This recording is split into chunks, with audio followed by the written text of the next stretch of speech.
Works Committee. I call the Tuesday, July 18th Public Works Committee meeting to order. We are making a slight change to the agenda, and we're going to begin with the capital project update, which is done every January, April, July, and October.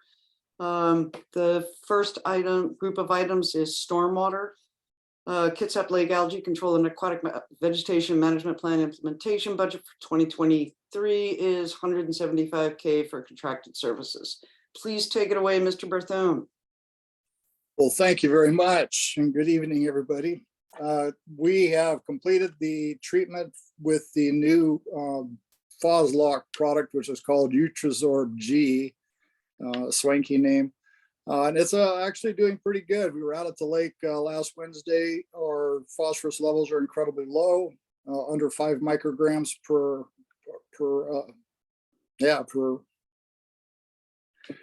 under 5 micrograms per liter. And it's holding out pretty good overall through the water column.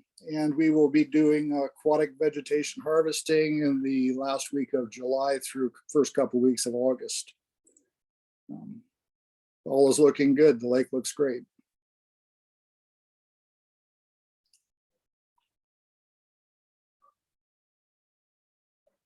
You're muted, Counselor. And then I can go for Kitsap Lake stormwater treatment retrofit design. Not much change there. I'm so sorry to interrupt you, Gunnar. Eric, did you have any questions? No, I'll let you know if I have any questions. Okay, carry on then, please. Okay. Gunnar. With the retrofit project, no real changes. We are submitting for a DOE grant for the construction, and we hope to have that underway next summer. Go ahead, Chance. Yeah, I'm closing out the design grant. It was funded by a Department of Ecology grant, SFAP grant, for $125,000. $93,000 of it was grant money. The other part was a match. And we ultimately spent right around $121,000, which is good. We came in under budget. I already applied for a grant. We're going to talk about that for the construction, and we have it coming up. And that was it. And then Pine Road Basin improvements, construction, they paved out last week. They are currently doing what we call raising iron, basically bringing all the utilities to grade in the roadbed.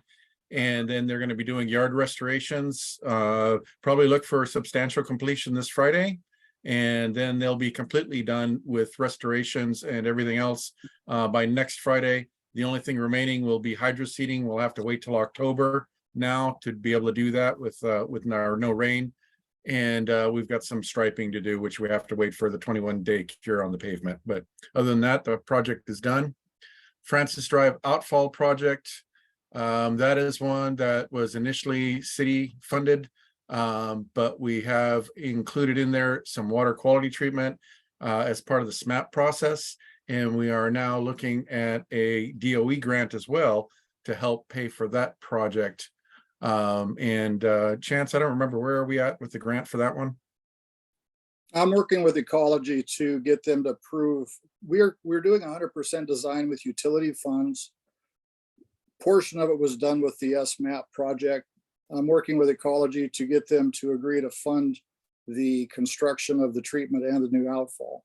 Yep. So instead of paying for the project with utility funds for the new outfall, I'm hoping Ecology will pay for a good 85% of the project with a grant. And then Schley Canyon. That's all. Great news. Thank you. Please go on. Schley Canyon Wheaton Way culvert repair. Currently out there right now. They have actually pushed all the pipe, the liner pipe, into the old culvert, and they're prepping tomorrow to be able to grout the annular space between the two. Right now we're really happy. We pushed the pipe through and it didn't collapse. So good news. And that is 100% funded by the city. Our initial thoughts for the project cost was going to be closer to $600,000. As it is right now with this contractor and us purchasing the pipe, we're right about 150. And then East 9th Street stormwater That's down from improvements. 650. Yes, Okay. Please go on. Sorry to interrupt. it's okay. And then if I can share my screen for this next one, because this is a new project.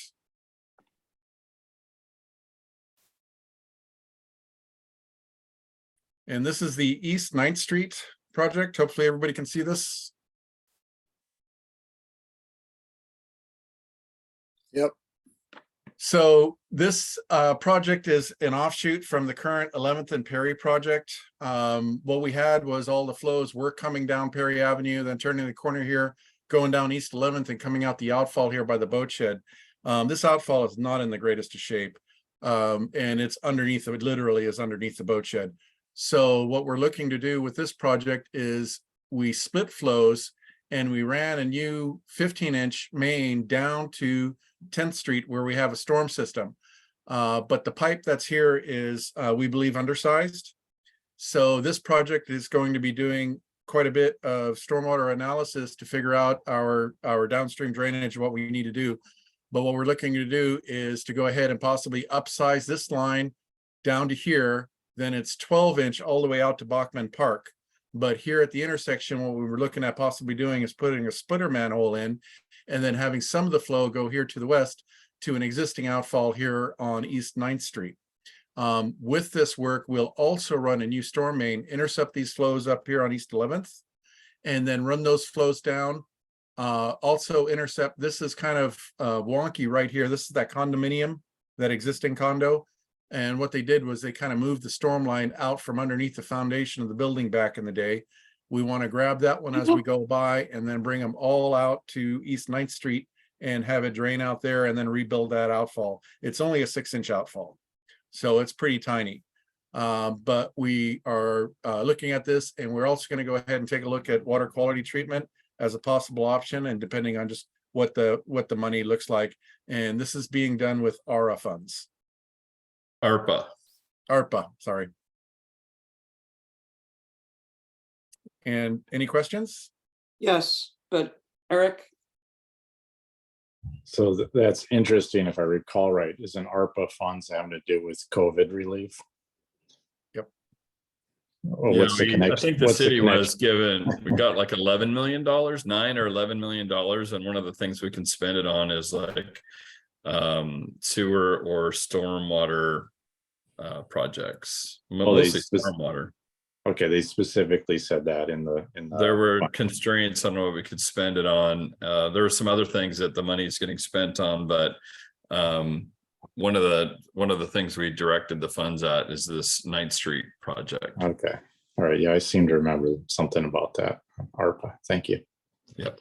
What's the construction date proposed currently, Gunnar? What we're looking at is probably doing a project split like we did Pine Road Basin. We're a little concerned about the permitting for the outfall itself. So we'll probably concentrate on getting the upland piping done. And then depending if we can maybe do this as a 4D rule, we'll see if we can't do it. We'd like to do it all together, but we got to figure out the permitting, and that's going to be the big issue. As you know, we barely got Pine Road after 2.5 years. With this new Salish Sea nearshore programmatic that they've come up with.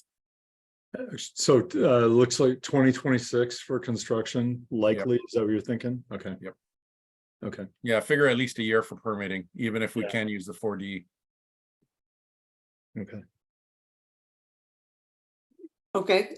So what's the projected cost of this, and why this project more than any other stormwater? This was identified as a need because of the condition of the outfalls here and the undersized pipes that we've got in Minette. And they're in worse shape than others? When we did the Perry Avenue and 11th project, we added storm drainage, and we were going to direct the storm drainage to the outfall near the boat shed. And they determined, first of all, that it was completely under capacity. And second of all, that we didn't have any funds to address the outfall. And it could be a significant, like, multi-million-dollar project potentially if it's a deep water outfall. So we temporarily split flow down to East 9th, like Gunnar said, and planned this programmed project to address the capacity issue that we identified with the previous project. So it became a priority to address it that way. Yeah, and very similar to what happened to us on Francis Drive, where the Kitsap Lake Safe Routes to School kind of drove us to have to take a look at that outfall a little harder too. Okay. I guess the question that everybody in Manette is going to ask is, do you have to tear up the street again? We'll be tearing up new streets this time. Oh, well, excellent. Yeah, not the streets that we just tore up, but Yeah, new yeah, streets. these will be all new streets. Okay, well, When we break them up, we make them look nice when we leave. So Yeah. there's that. Yeah, the There is folks up that. at Robin and Eagle are pretty happy right now with their new streets, so. I I'm think that's happy. worth taking a drive and looking at if you guys are interested in seeing that project. The pictures look great. I know that. I haven't made it up there yet, but it looks pretty good. I'm always happy to see improvements in East Bremerton. I guess my final question here is, I know one of the things that happened when you guys were redoing Perry was the underlying water that kept rising up every time you took off sidewalks, at least so I've been told by Public Works staff. So is this contemplated project going to reduce that in future? Will it be able to divert that underlying groundwater? No, Well, wait, no. that, yeah, Perry Avenue is uphill of us, so we're not going to, we'll be seeing the same groundwater coming down, but we'll be doing the potholing and confirming what we've got for ground conditions. This system should be relatively shallow as well, so hopefully not too much of an issue. Okay. Do you have a feel for when you're going to be presenting this to council? We are currently in writing the RFP for a consultant to bring them on board for the design. But hopefully we should have somebody on board by end of the year and have them working. Okay, so do you have a feel when you're going to bring this to council? I would say that we would probably have it to council sometime in September-ish. Ish is plenty good. Thank you.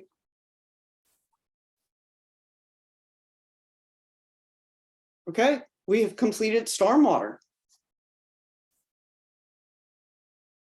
All right. I'm sorry, Eric, are you waving your hand? Okay. Let us move on to utilities water. Please go ahead. The utility and forest land management plan update. Yeah, not much of an update, going to council tomorrow, so.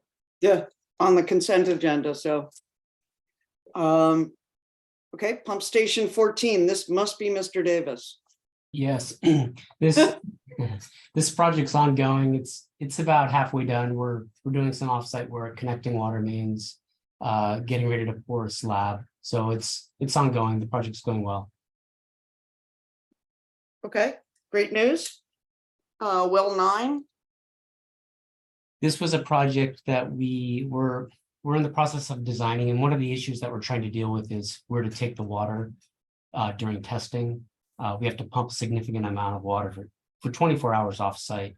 And we've been in touch with the county about where we can discharge that water. So we're also working with ecology and the Department of Health, having conversations about that. So it's going to be some time before we complete the design. And that's really what it's all hinging on, is where we take this discharge water.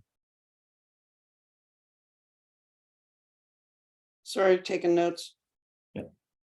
Okay, thank you. Next, well 7, please. So that's a project where we're going to be completing the design soon, in August, so that we can construct it this fall. That's a well that failed. Yes. So our intent is to complete it in August for drilling by the end of the year. Great. Okay. well, 21, 22, Yeah, that project's on hold. There's not much to say about that. great. Reservoir 8, We're getting Okay. ready. We're getting ready to award substantial completion on that. The contractor Okay. was very efficient. So they're nearly done, and the interior coating project. So great, okay. I'm not sure why this is underwater. Oh, because it's the Olympus Neighborhood Park Exploration. That's the next item. Yeah, Katie's out. And I probably should have thought about what to say about this one. I don't think we have anything to update on this one. Well, I got a question, Okay. which is how do we comply with enterprise fund requirements? As a water utility asset, the property and improvements must comply with yada yada. Well, you know what, those are questions that I always ask our finance director, and we have approval to move this forward. It's a pretty minor improvement, some pathways and some other things. Okay, so if I want the answer to that question, I should ask Mike. Yep. Okay, I will. Thank you. The Anderson Creek Dam removals, a project I'm deeply in love with. Please go ahead, Gunnar. You are muted, Mr. Fredrickson.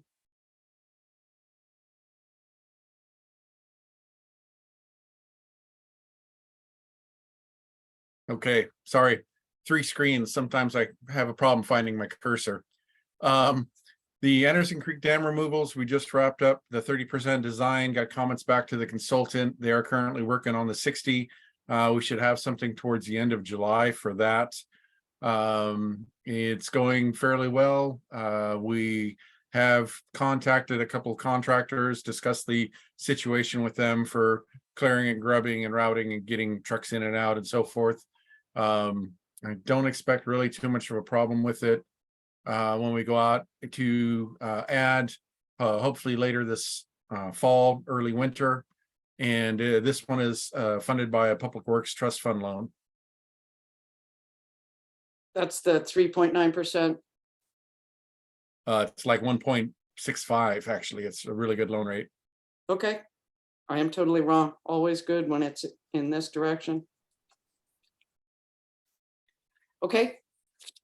Please go ahead. Wait, we have come to the end of water. Thank you. And just reminding you again that when the 60% drawings come through, council would really like to see them, or I would at least. Utilities wastewater. Oyster Bay 2 to Oyster Bay 1. Is this Councilor Markle, you had a question about whether this project was complete, and it essentially is. There's a couple of small items that we're still trying to take care of with some electrical items and some stormwater items, but it's essentially done. Every pump station's online, not fully operating. You guys got my questions. Yes. Yes. Okay. This is wonderful news. PSIC, the interlocal with Mason. So Ned and I met with staff from Mason County yesterday to talk through the latest on the project. And they gave us an update on what's going on with work that they're doing down in Mason County to upgrade their sewer. I'll just add before, Ned might want to add something too, that we included some work with as part of our wastewater comp plan, a P6 siting study for the north part of the port is part of the wastewater comp plan. So we have another meeting with them in August to talk about an interlocal agency agreement that we have with them that they're reviewing. Okay. And thank you very much. Then decommissioning the beach sewer in Manette. This project is, we're working through cultural resources issues right now with Department of Ecology, DAP, the tribes. Progress is being made. A memorandum of agreement is being developed by Ecology that's going to be signed by several different agencies and consulting parties. So as we work through these issues, it just takes time. The design has been on hold, so hopefully that gets all resolved early next year, so we can construct in 2024 and possibly into 25. And as far as how that's funded, it's funded by a $2.3 million CWSRF loan. It's also in the capital plan, the CIP, and at the time of bid, we will make an amendment to the loan to increase the loan amount. Thank you. Okay. That's great. The nutrient general permit. Item 5, the 2023. Is there any, has anything happened with the NGP? In terms of activity at the plant, not much has happened recently. We did have a meeting with HDR staff earlier this year to talk about the latest as far as the legal issues with the nutrient general permit. We watched a video with the city of Tacoma, where the city of Tacoma and Department of Ecology, there was a lawsuit involved. It was pretty high level. I don't have too much more to add about that right now. Okay. Okay, thank you very much. The CIPP 2023 sewer rehabilitation. Nick, you want to do this one? Yeah, sure. So construction's underway. The contractor is out there doing just the initial cleaning and inspection of the lines. The actual lining where they're putting the new liner into the pipe is going to occur in August and September. And current schedule is to have the project wrapped up by the end of September. So a lot of work ahead, but it should be a quick project. Okay. Still totally loving this cure in place. This is a great technology. You added that you're working with Institutiform to consider adding a 12-inch at the wastewater treatment plant. Yes, so they're going to send us a cost proposal to add in a small 12-inch at the west side treatment plant. So we're waiting to get that cost proposal from them. And then we also potentially have a segment of storm line that won't need to be lined that's in the current contracts. That cost should offset the 12-inch if we decide to move forward with that at the treatment plant. So good news there. Hey, good news is great to hear. Thank you very much, Nick. Tracyton Beach Road sewer improvements, $5 million. So this project, we're in the process of completing a loan award, which I'll be talking about. I'll be doing a small presentation on that later today.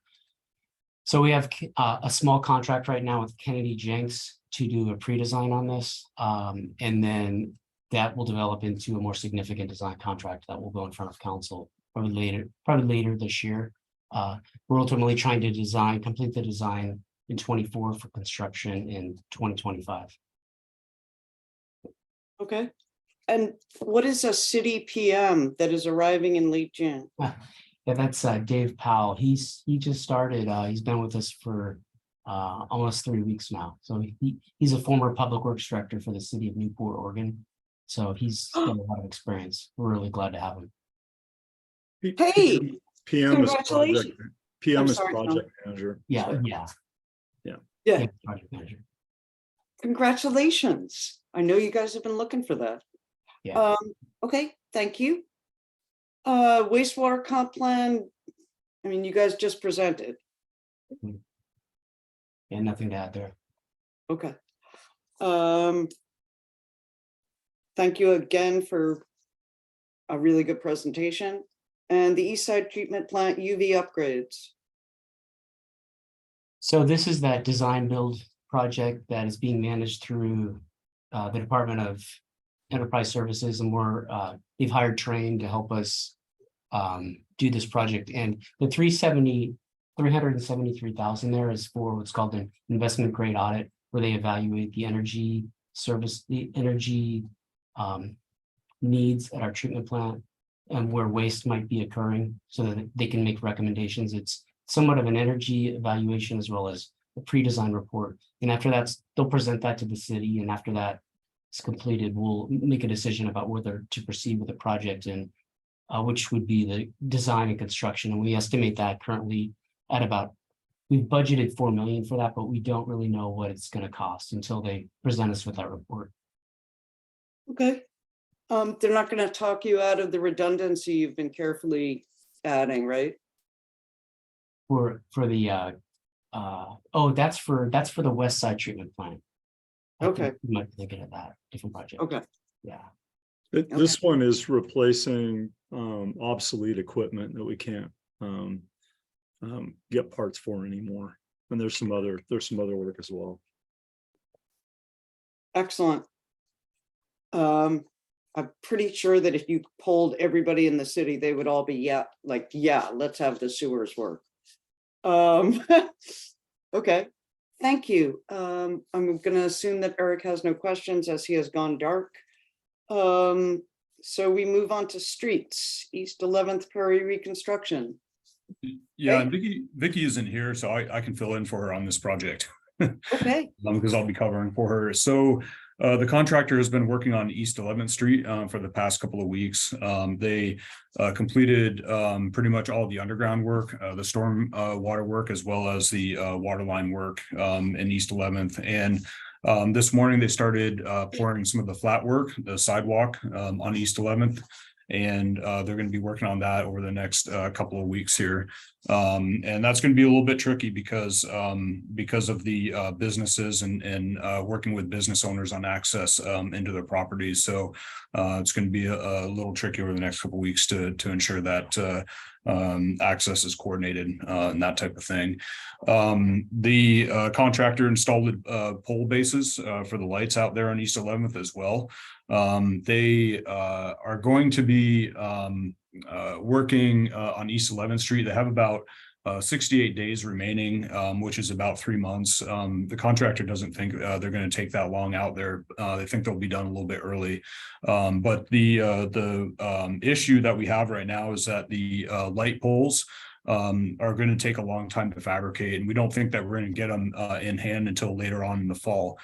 So there's probably going to be a period of time where the contractor is done with all the work out there, all the flat work and the pavement work, that is. But then we would need to issue a suspension for a couple months until we can get the light poles in hand so we can erect the light poles. So that's the issue that we're trying to work through with the fabricator right now. But it's looking like that's probably what's going to happen on this project. So other than that, we're working with third-party utilities on some utility adjustments as we work through with the flat work. And that's about as much as I know at this point. The light poles have to be fabricated? Yeah, they're fabricated at some place up in Canada. I'm not sure exactly where, but the fabricators have their long lead time because of lots of orders that come in for light poles. So when we submit our order, we wait in line for other orders to get completed before our light poles get completed, and it just takes a long time for them to fabricate. So that's what's going on. Are they fancy? Yeah, they're light poles that we haven't used here at the city. So they're not our standard light poles, and they're basically decorative light poles that are for the Manette area itself. So yes, there are new poles that we'd be adding to our inventory. So if anyone in Manette complains, we can explain that it's taking much longer because they're getting fancy. Well, I guess that's one answer. But I guess the bottom line is that fabricators get busy, and it takes a long time to fabricate poles. So that's not uncommon, actually, right? I mean, yeah. So I wouldn't say that it's just because they're fancy. It's just not uncommon. Yeah. Okay. Right. Yeah, even our signal poles, our standard signal poles, can take up to about 4 months to get in hand once we put in an order. So it takes a long time. Okay, well, that's delightful. I noticed that in your call out, you also say that the soil cells are being installed, or are you guys are these for trees? The soil cells are basically a drainage feature, and we are putting some trees in there, but mostly they're shrub plants on the corners of where we're putting the soil cells.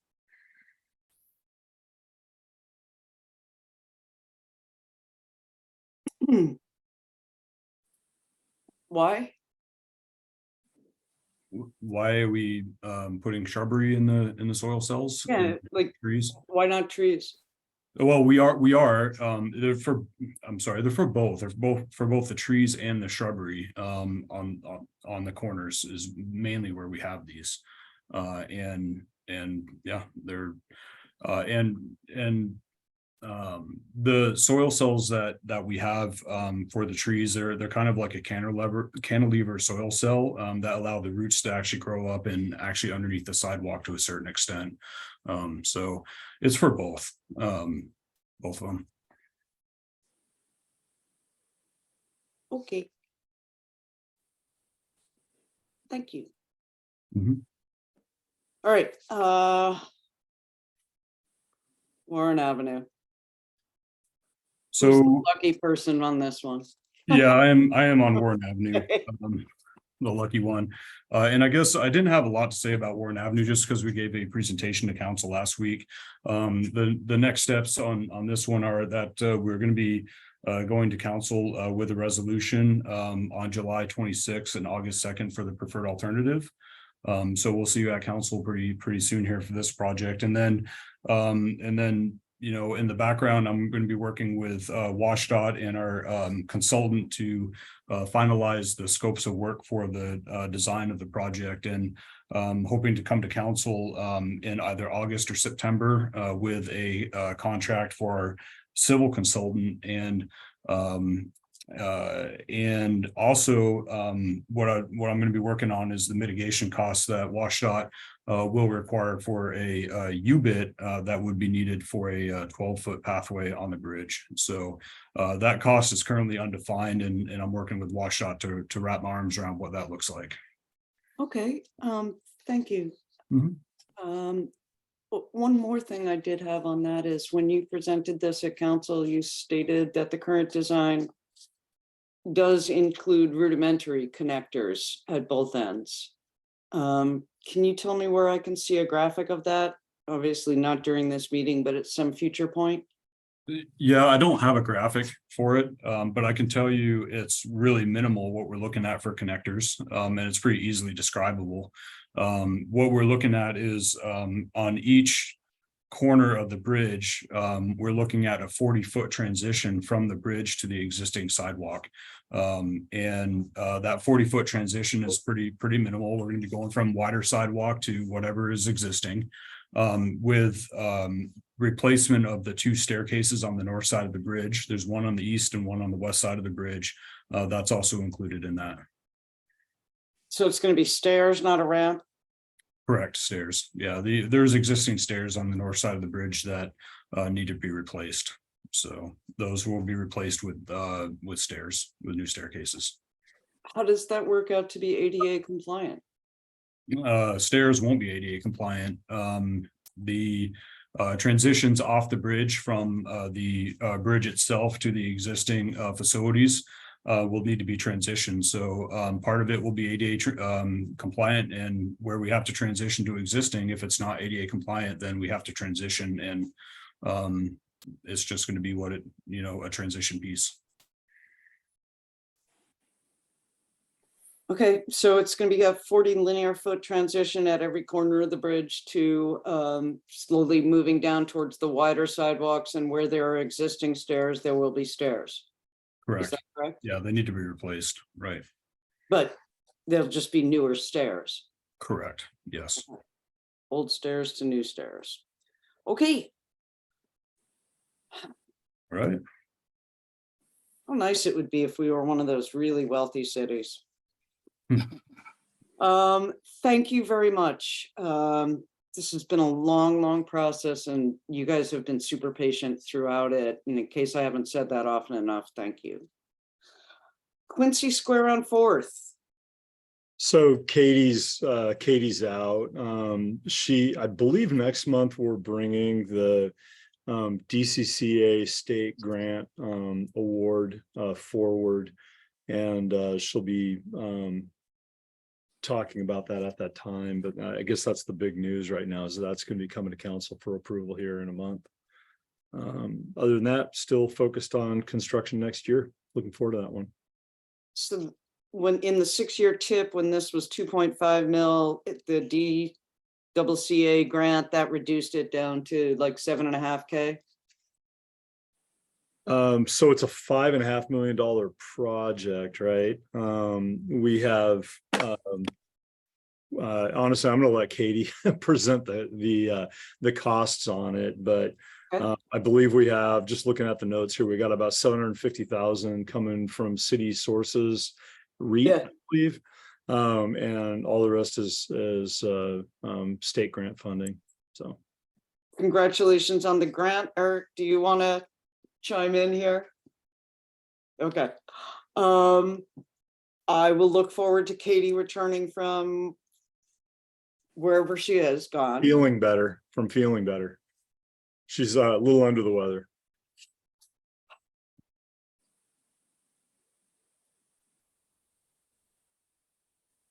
It's kind of really a pleasure to hear people are not feeling well and to not hear that they have COVID. So it's kind of a pleasure in a strange way. Okay, I will look forward to finding out about that Curbless Festival Street funding. Safe routes to school, speed feedback signs. Item 4. Yes, I'm sorry. I was trying to get my my cursor over to my mute button. I can speak to this one. This one has been a little bit on the back burner because of staffing issues. And we're currently planning a construction add date on this one at first quarter of next year. Okay.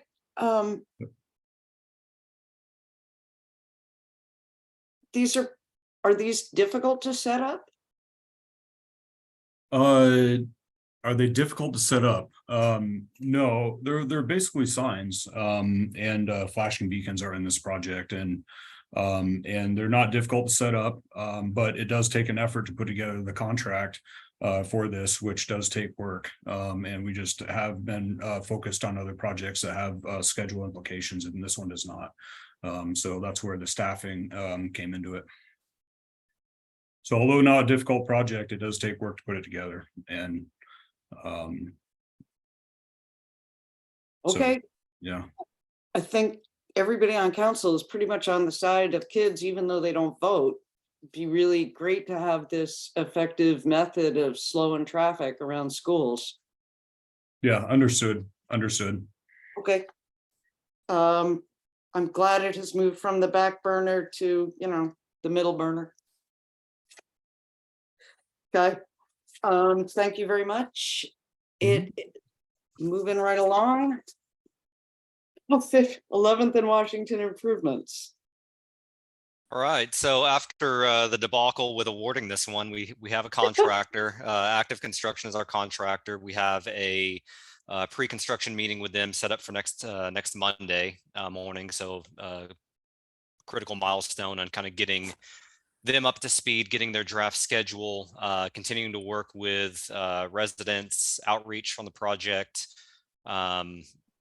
continuing to work with franchise utility providers. There's probably seen some construction happening in the area, getting some of the overhead and underground utilities moved in advance of the project. So all indications are that we will be issuing notice to proceed sometime next month.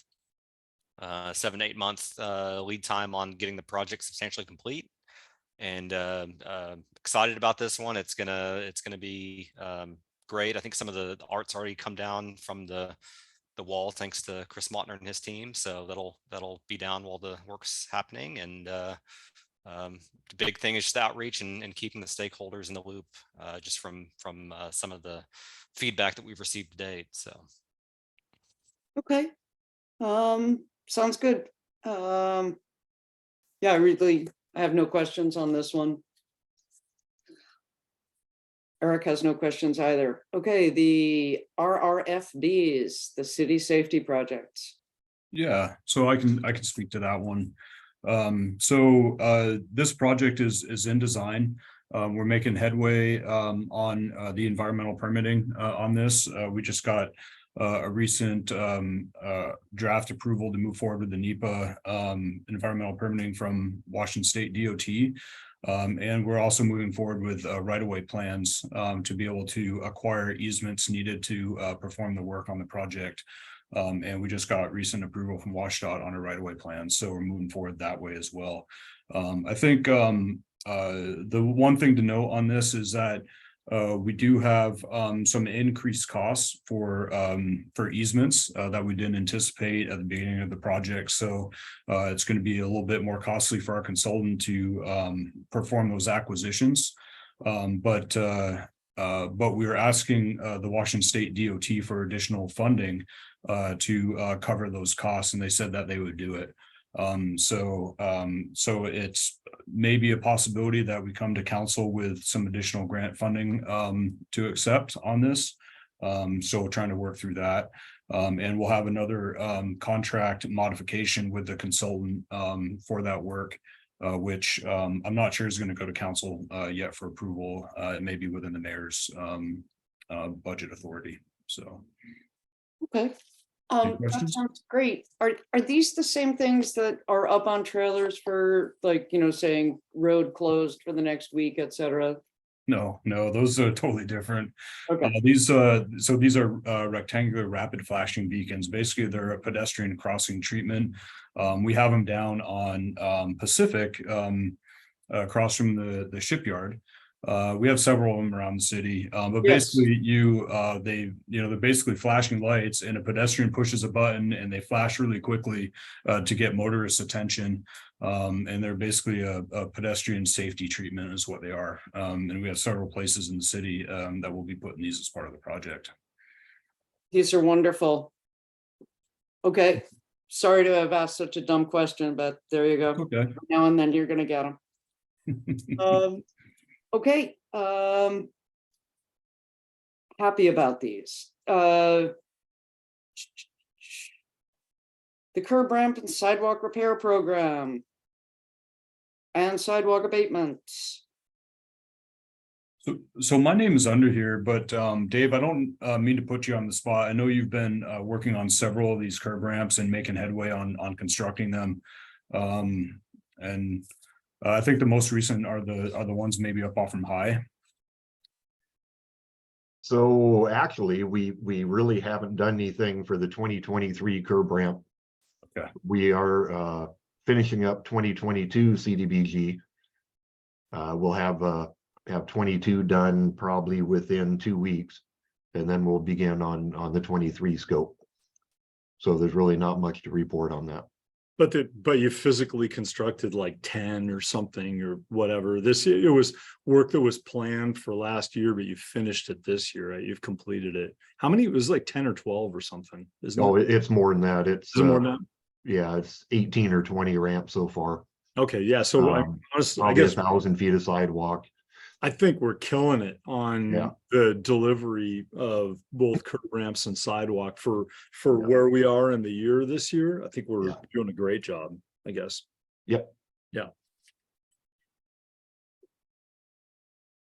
And the only thing that I want to say in addition to this is that we there's a CDBG grant that we're currently working on for some additional sidewalk and curb ramp work. That we're partnering with Parks Department out actually in your district, Councilor Mockler. So that's something that we're working on right now, and I think the CDBG grant is due pretty in the next couple of weeks here. So Is this the 19th Street that borders Matan Park?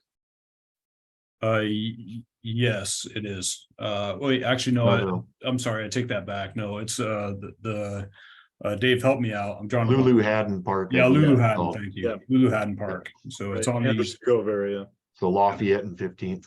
right, Lafayette and 15th. Yeah, thank you. They're doing sidewalk on Lafayette and 15th? I mean, very happy to hear about it, but where, when? It's sidewalk that is around the park with some curb ramps that are attached to the park in that corner. Okay, so not in the capital projects. This is like all new information? I'm sorry, can you rephrase that question? I don't understand. Okay, so I don't see anything in the capital project update. The thing we've been going through, Oh, That's- yeah. So new information. Yeah, thank you. Thank you. okay, so is it gonna be along 15? It'll, It's, it'll come down Lafayette and border the entire Parks Department property.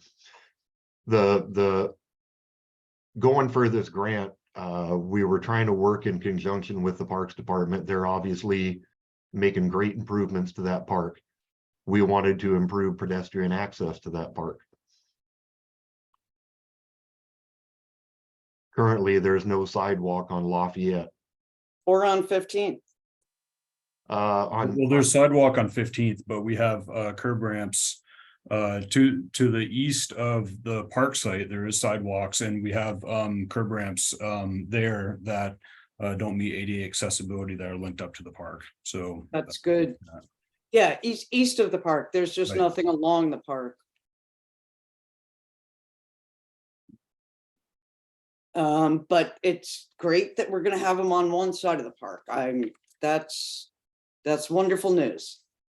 Okay, do you have a feel for when this sidewalk is gonna get done, the Lafayette one? Sorry to take up all this time with my district. I'll shut up soon. yeah, no, I mean, I think so we're just applying for the grant, and there's no guarantee that we get the grant funds. But we're just applying for it right now. And I guess if we were to be selected for grant funds on this, I think the funding would be available to us next year Okay. to be able to use. Okay, you guys know better than I how to apply for grants and what works in applying for grants, but it would surely be nice to have sidewalks along like both sides of Lulu Haddon Park. So that people could walk to it from both directions. Okay, thank you for this new information. I'm really happy to see several of these things moving right along to the Naval Avenue rechannelization. Thank you, Shane.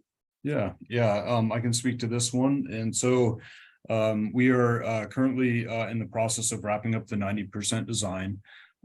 There's a change that we're working on right now to the consultant's scope of work based off from the public open house that we had late last year.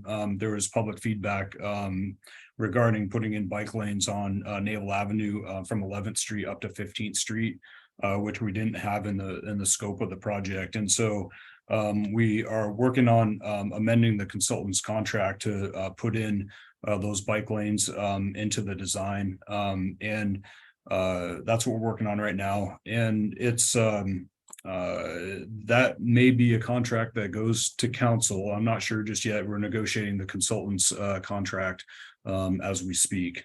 So I just wanted to mention that. And we're trying to finish up the 90% design on this project. We also, the other thing we're working on is the environmental permitting. We completed a draft of the NEPA documents for this project, and we're hoping, well, they're in WashDOT's hands for review, and we're hoping in the next couple of months that we can have the NEPA approved, which will allow us to move into right-of-way acquisition for the project. And we received a grant from PSRC for a portion of the right-of-way acquisition that we need for the project. And so we're hoping to get started with that later on this year or early next year. Okay. Looking up at Eric, but still not seeing anything. Wasn't this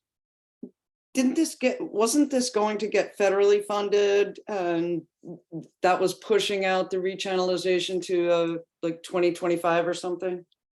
So we the initial grant that we received on this project was a $600,000 grant from the state through the state's bicycle pedestrian grant program. And when we applied for the right-of-way acquisition funding on this, that federalized the project because that was a federal grant. And so moving forward with this project, it's now federalized.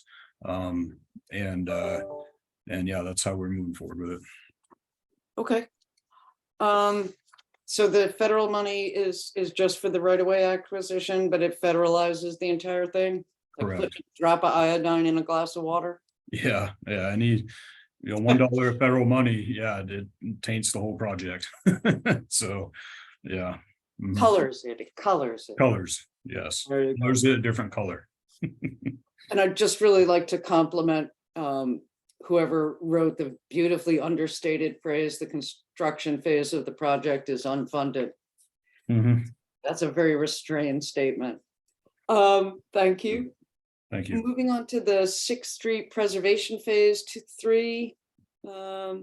Is this you again, Shane? Yes, I'll be speaking on this one. There's several things that we're working on this. We're working to finish up the 90% design on the project. And simultaneously, we're working on the NEPA environmental permitting, which we have underneath WashDOT review right now. We also have right-of-way acquisition for this project as well, and we finished the right-of-way plans, which have also been reviewed by WashDOT and approved.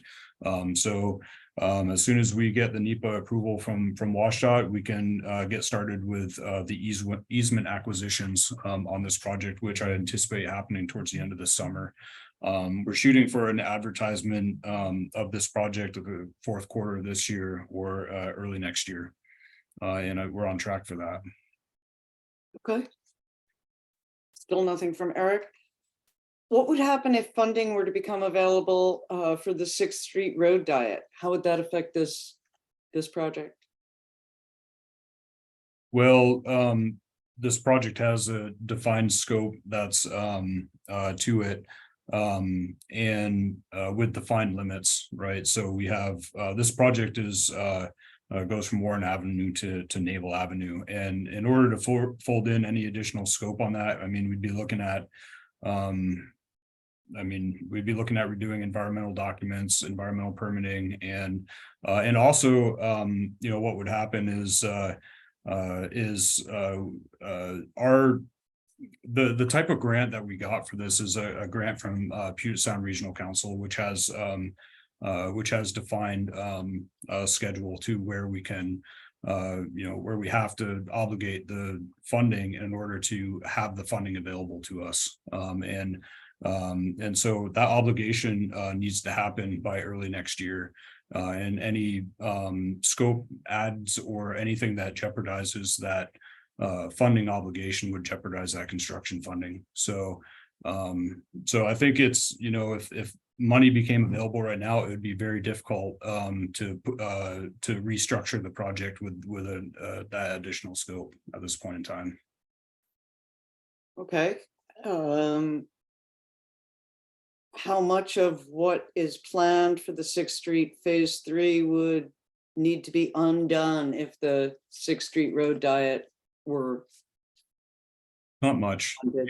We made all the components within this project forward compatible with the road diet, including design of the signal as well, and the signal heads. There's the one component that would, we'd have to go back and look at would be the channelization part of it. Of course, we'd be putting down channelization with this project, but we've made that as much forward compatible as we can by putting down paint rather than some of the more permanent channelization. And we did the same thing with 6th Street Phase 1 in the event that we were to get funding and come through with a rechannelization for 6th Street Phase 1. So, and Phase 1 is from Callow Avenue to Naval Avenue. You can see out there, if you look at the channelization, it's already wearing away. And that was on purpose so that we wouldn't have to spend a lot of work to remove it if a rechannelization were to go through. So we're doing the same thing on this project to make it forward compatible. So it would be mostly paint and reconduitificating, pulling the wires out of the existing conduit to move the position of the traffic signals. Well, so as to be in the center of the lanes. Yeah, we would need to look at the signal heads, but the mast arms would be designed to be able to accommodate that. So we wouldn't have to replace a a signal, it would already be pre-designed to allow us to put in a rechannelization project. And this is the signal at Veneta that I'm talking about. Okay, two new words and two new phrases in one sentence, but so the mast arms are designed to accommodate movement of signal heads. Correct. Yes. Okay. Thank you. Mhm.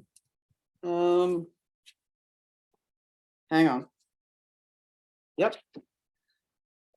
Okay, the 5-year trip. Thank you, Shane. Thank you. The 5-year trip hazard removal project. Yeah, so this is an annual project. So this is something that we've funded. We've done 3 contracts to date. We're wrapping up the contract, and we've already scoped out the locations for this year.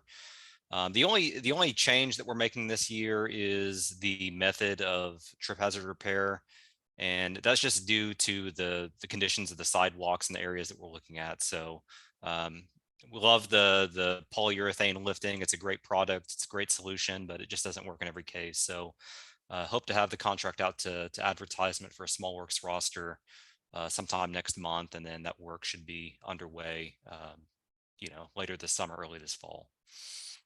Great. I mean, that's going to really depress lawyers. So wonderful. I had a real quick question on this one, which is item 7, talked about fixing six sidewalk trip hazards per year. So is that a separate? Item 7. Yeah, hang about. Please. Oh, that's tree removal and reconstruction of the sidewalk lifted due to tree roots. Got it. Okay. So it's, yeah. Okay, thank you.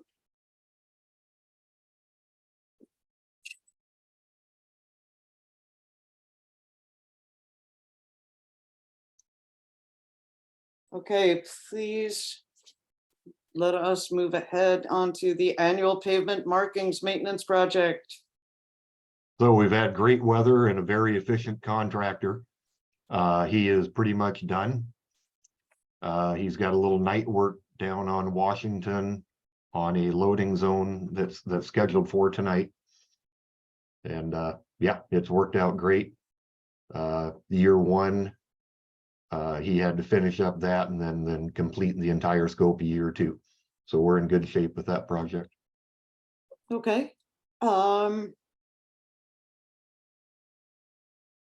You're completing the scoping for the second year work, and is that, it says it's going to be completed around now. Do you have a feel? Has it been? The entire project is done except for the night work that's going to occur tonight. I'm sorry, for the 2023 work. Correct. That's yeah. He's Okay. already done the 22 and 23 scope, minus the night work that's occurring tonight. Hang on, trying to make sure I speak in the same language that you are. I'm trying to raise myself up. So when you say you've completed the scope, it's not just that you completed the scope of the work, but the work itself has also been completed. All the striping that's been done, going to be done, is done. That's correct. Okay.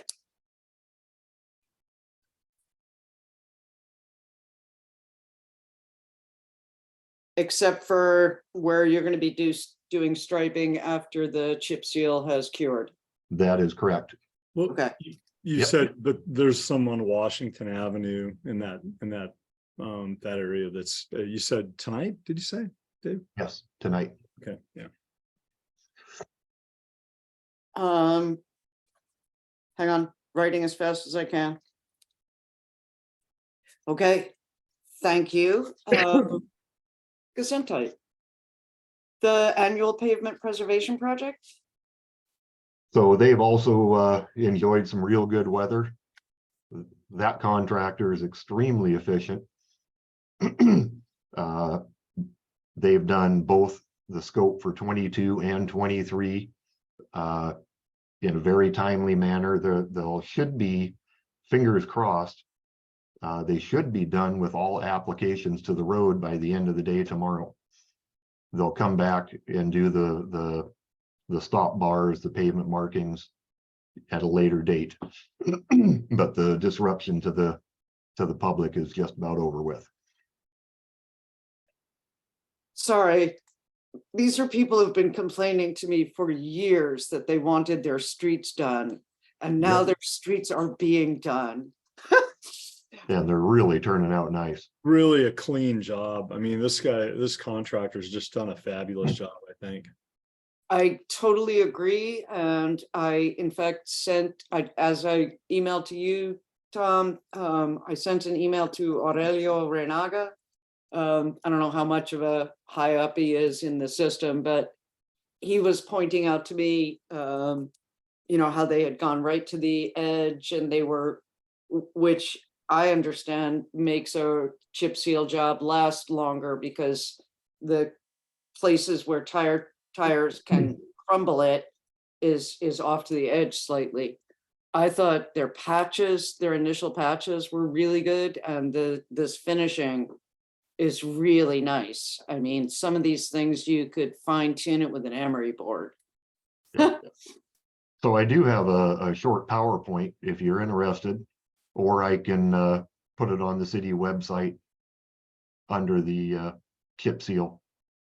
Well, I am quite the geek, but let me assess the mood of the meeting. How many of you would like to see a chip seal PowerPoint? Website sounds great to me. All right, Okay. we'll do. Okay, thank you. You're Please welcome. send us a notification of where to find it. Yep. Okay, thank you. Okay. Sugar. View Ridge Elementary. Who's got that one? Thank you very Yep. much, Dave. Yeah, so View Ridge, so lots happened in the past month. So we held a in-person open house meeting on June 27th at View Ridge Elementary. Good turnout, got some really good feedback. A lot of good information that can help us kind of in the decision-making process as we move forward. More importantly, we had an online survey that was open from June 27th to July 11th. So we received 33 responses to that survey.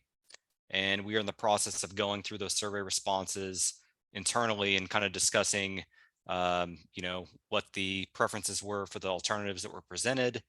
And that gives us some time to fine tune that process and relook at our budgets, make sure that, we're ready to move into the design phase. So should have a contract this fall for the actual design services for the project. That'll be a supplement to the current concept contract that we have with SCJ Alliance. And then from there, we'll be moving forward on the path to construction for this one in 26. I've been crossing my fingers right through this whole meeting. Okay. Couple of questions. What's the project website called? It's View Ridge Elmira, Safe Routes to School. That's the name of the website? It's on the city's website with all the transportation projects. Okay. And then I noticed that you're taking it to many committees. You're taking it to ADA too, yeah? So we've primarily been working with the Complete Streets Committee on this one, just because of the scope of the project. We're keeping them up to date. We really looking for their input early on as it relates to the Complete Streets aspects of the project, since we're looking at alternatives that have changed the footprint of the project. So we're looking at bike lanes versus a side path and then sidewalks. So getting that feedback from the Complete Streets Committee that kind of shaped what we presented to the public at the open house last month. And then obviously from that input and the online survey input, we should have a definitive path moving forward with a scope for design. So no? Yes, on the Complete Streets, we have not engaged the ADA committee. Okay. Okay. complimenting you once more on all of your public presentations, the graphics and the summaries, all very good. Thank you. Thank you. Thanks. Right, now we're gonna move on to another project, the adaptive signals. That's you again, Nick? That's me. So adaptive Alright. signals, not a huge update here. We are in the limbo process. We submitted our funding authorization request to the state for the funding on the project. So that's in their hands. So once we get that authorization, we'll be putting out a request for qualifications for design services on that, and that'll include the systems engineering study, and then really getting into the weeds on a lot of the comments and concerns that came up with bikes and peds and all the users. So we'll be working with the engineer at that point to kind of specify what software and equipment we want in the city for the adaptive signals, and then we'll move into design. Eric has no questions. I'm gonna move on to the new Upper Shore Drive conversion. All right, so Upper Shore Drive, that's me as well. Okay, So I'll be leading this project from engineering. We've kind of laid out a tentative schedule for this project. So the biggest thing right now is we're identifying a scope, and as easy as it sounds to close the roadway to vehicles and open it up as a path, we're assessing what that means from an ADA standpoint. So we're looking at the condition of the existing Upper Shore Drive from an ADA perspective. That's going to impact the scope of the work and how the improvements are made. So as it sits now, that scope development is going to happen later this summer through the fall. We'll be reaching out to the public and the stakeholders. There's franchise utilities out there, obviously our emergency services, all the operations folks that need to access that. So we need to make sure we're providing some sort of emergency access for the operations and safety of the facility. Going out to the public later this year, getting feedback. We'd have council action tentatively scheduled for the first part of next year for that conversion, and then implementation would happen next spring is the plan. okay. And you're speaking to first responders pretty darn soon, right? But before, because I mean, Yes. wouldn't that shut it down if they couldn't get to it? Yes. Okay, Yeah, so that'll all be part of the outreach. So, the public outreach is one component, but the internal coordination on the emergency response and the internal operations is going to be a kind of a concurrent process. okay. I guess my only other question is, I remember this as being 100K in the 6-year tip, and now it's 200K? So that's just a preliminary estimate. I don't know, maybe Shane might have some additional thoughts to add on the cost, but obviously that could be less, could be more, depending on, again, going back to the ADA, scoping of the project, making sure it's a safe pathway for all the users. Yeah, well, I think the thing to keep in mind is the tip is a snapshot in time, right? And it's not a budgeting document. So we may have $100,000 in there, but I believe that we had $100,000 in there last year. So it may not have rolled over into that document. I don't know, but the $200,000 is what we have in the project.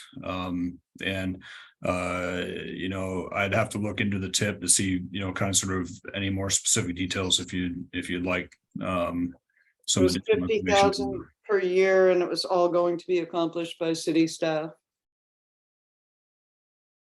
if I remember correctly. Yeah, and the project is, at least depending on what Nick comes up with the ADA accessibility part of it, the goal is to have it be completed by city staff. We don't really know, and we're gonna learn more when we get through the design. We might end up having to put a fence or something up for fall restraint because there's a big hillside. So we'll understand a lot more when we get through the design. Right. We're still scoping it up right now. Yeah. Okie dokie. Thank you. Mhm. Okay, are you guys okay to keep moving without taking a quick 5-minute break? Yeah, everybody's okay? Mhm. All right. Transportation planning. Thank you very much, Nick and Shane. The 2024 comp plan update.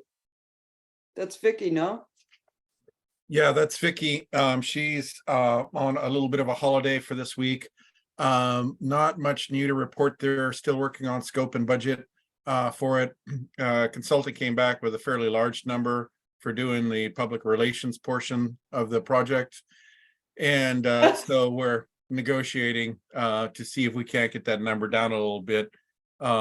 We had almost as much money for public relations and doing a survey as we did for the total study. So, yeah. So we're going to work on that and possibly even see if maybe we can do something in-house and tag into what DCD is doing for their comprehensive plan. Maybe just provide a couple links on that page for it, type of a deal. Okay, I know they've been presenting it element by element to the planning commission. Yep. All right. Okie dokie. I wonder what there is about the Bremerton public that drives the estimated cost up so much. But I'm just gonna move on to the 5-year sidewalk plan. Same there. We're getting to it. Not much new to report. Okay, well, I got to pause here on the 5-year sidewalk plan. This has been on council goals and priorities for at least 4 years. So what is it about the 5-year sidewalk plan that it just keeps not happening? Well, I think it's partially a staffing issue. And we just have been with capital projects and everything else that's going on. It's just kind of one of those things that get pushed to the back. But I think now that we're getting to where we need to be, it's something we can bring forward. I think that's Start getting work exactly it. on. I think that's Yep. exactly it, Gunnar. It's been a staffing issue, and we've had competing priorities, and we've had to focus on the items that are on fire. Yeah. Shane, anything to add? Yeah, no, I mean, that's exactly the case. I mean, Yeah. we're pretty successful about getting grants in the past, and we have competing priorities, and that's something that just we haven't had the staff to be able to complete it. But I think with Gunnar and with Vicky right now, this goes with the 5-year sidewalk plan and the 5-year pavement management plan. We have the staffing needed to move those things forward. So Gunnar and Vicky are working on that. Yep. And it's one of those things too, that this is something I was wanting to do 8 years ago when I was in Shane's position and never really got a chance to really dig into it. And so just as with Schley Canyon, I'm kind of looking forward to getting it done. Well, one of the comments made in the current comp plan, the 2016, was that Bremerton's residential streets are low volume and low speed and therefore need no pedestrian infrastructure. It seems to me there might be some correlation between that belief stated in writing in our current comp plan and if you are telling people that there's no need for sidewalks, then the focus and push to implement a 5-year sidewalk plan seems to me like it would, diminish. Okay.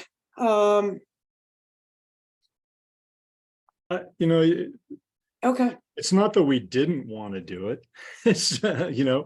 I mean, Gunnar indicated it's something that he tried moving forward. I tried moving it forward as city engineer. But you can do what you can do with the staff that you have. And we have to prioritize the work that we deliver, and we haven't gotten to it yet. But council has, fully staffed engineering now for the first time, and since like 2008. Let's throw a party. Yeah, I'm really happy about that. I am, seriously. I mean, we finally have staffing in the engineering division that was recommended in the consultant evaluation. And so The ITS? and for the first time since I've been with the city, I think that we have a reasonable, we can direct reasonable workload towards our two transportation engineering managers, because just remember, up until just the last few months, we had one person responsible for all the traffic engineering, all the capital transportation projects. It was an unmanageable workload, but we're beyond that just in the past few months. So we're going to be able to move forward and make progress on these things. And we have a plan to deliver that with the comprehensive plan. So it's coming, I guess is all I can say. It's coming. I'm so sorry. I would add that we're still not fully staffed. Like, we've been approved for fully staffing, but I'm trying to hire 2 people right now. Right? Like we have never been fully staffed since I've been a city engineer. Never, not once. So I would love it if we were, but on the transportation side, I think we are. Tom's right. But Bill Davis is down 2 people right now. So that's a constant issue for us. Yeah, we're budgeted for it. I guess that's the thing that I was thinking. Right. Yeah. That doesn't get the work done. Right. I'm waiting to not interrupt. Go ahead. I'm done. Okay. I guess my point was that your work and the priorities you choose will be to a great extent influenced by the comprehensive plan. If the comprehensive plan says that sidewalks are not a high priority, that would have a certain amount of influence. That was my point. Not that you should be manufacturing humans in the basement of some building and setting them out to work, because I know that you can't do that. So we have, and I present this every year with a budget, right? We have limited resources, and I really think we do a good job of spreading those resources in a thoughtful manner. From construction, sidewalks themselves, eliminating trip hazards, curb ramps, general operations, right? Homeless encampment cleanup, preventive maintenance, all of those activities, right?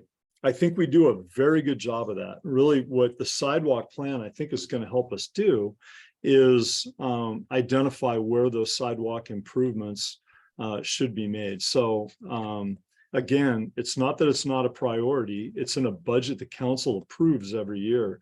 And I think that we do a very good job of addressing all things and moving all things forward.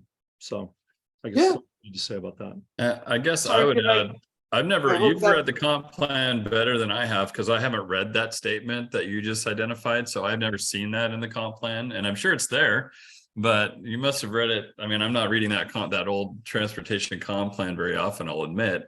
But that's not our perspective. You don't hear any one of us say that we don't prioritize pedestrian improvements. We do prioritize pedestrian improvements. This has just been a difficult work, product to get to based on our workload and staffing, but we definitely have a strong feeling that sidewalk improvements and pedestrian improvements are important, and it should be reflected in this new active transportation plan, which is our new non-motorized plan, I guess. It should be reflected in that. So and there's some parts of the comp plan that and you've emailed them to me, and I appreciate that.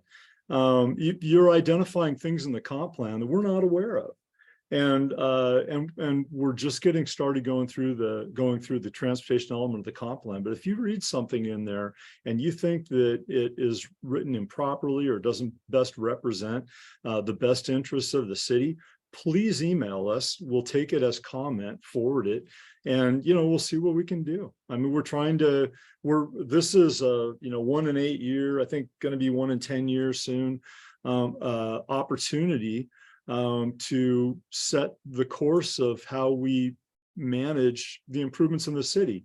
And I think we have common goals, right? So if there's something that you see in there that you think is inappropriate, please let us know. Gosh. Okay, I will. Be careful what you ask for, Tom. Be careful. well, I think that what was identified, that comment that you just identified, I'm surprised that made it into that comp plan, quite honestly. I can't imagine that was actually in writing in the comp plan. I believe you that it is, but that surprises me, so. Yes. I was surprised as well. Okay, in case I haven't made it very clear before, I think you guys do really good work and work really hard at it. And I'm certainly impressed by a lot of the contractors and consultants you've hired. I swear, Scouts honor. Moving on to the 5-year pavement management plan. Is this an update of the 2018 ITS? Item 3, transportation planning. 5-year pavement management plan. No, what this is this is taking the information that we have with the IMS and having a 5-year plan to work with. And the IMS document put together a 5-year plan that we're currently working with right now.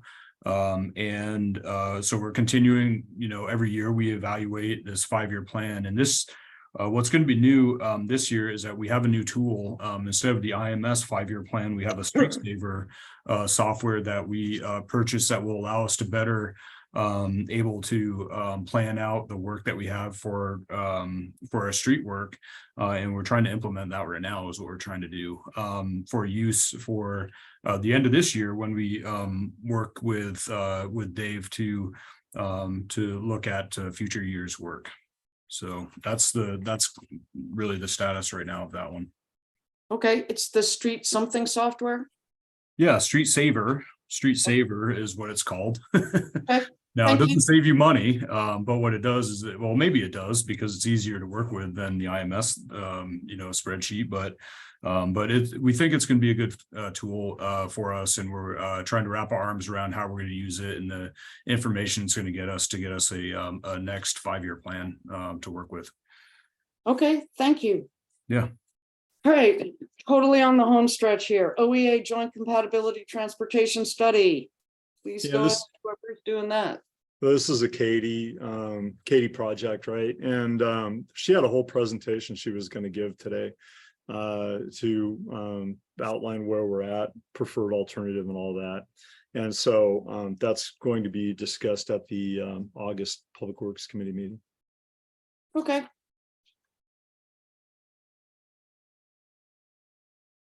So Tom, I have a request on that one. Mhm. I know it's a very small part of the the OEA thing, but I hone in on it quite a bit. Lower Nad Park, the gate between Jackson Park, please make sure she covers that. Okay. Thank you.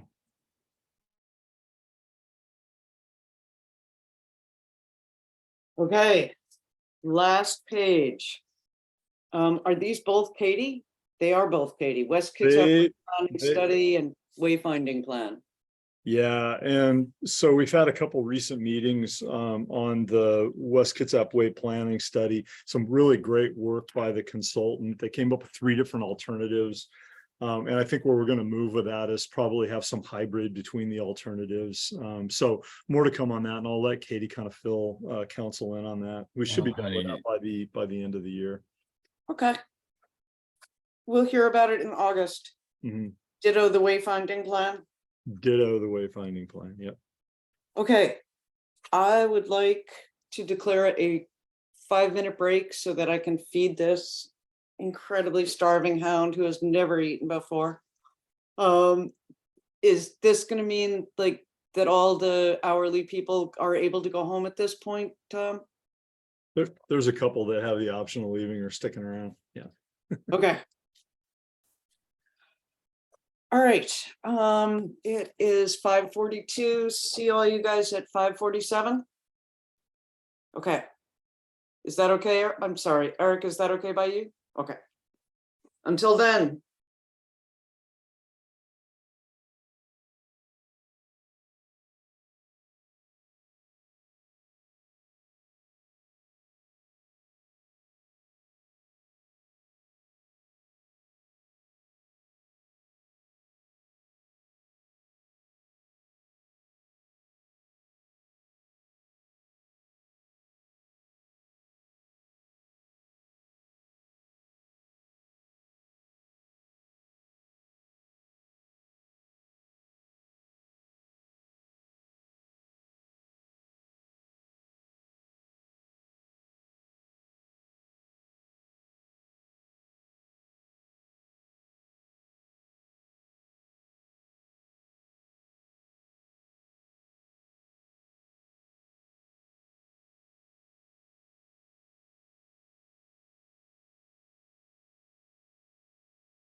Okay, I call the Tuesday, July 18th meeting of Public Works Committee back into session. Hi.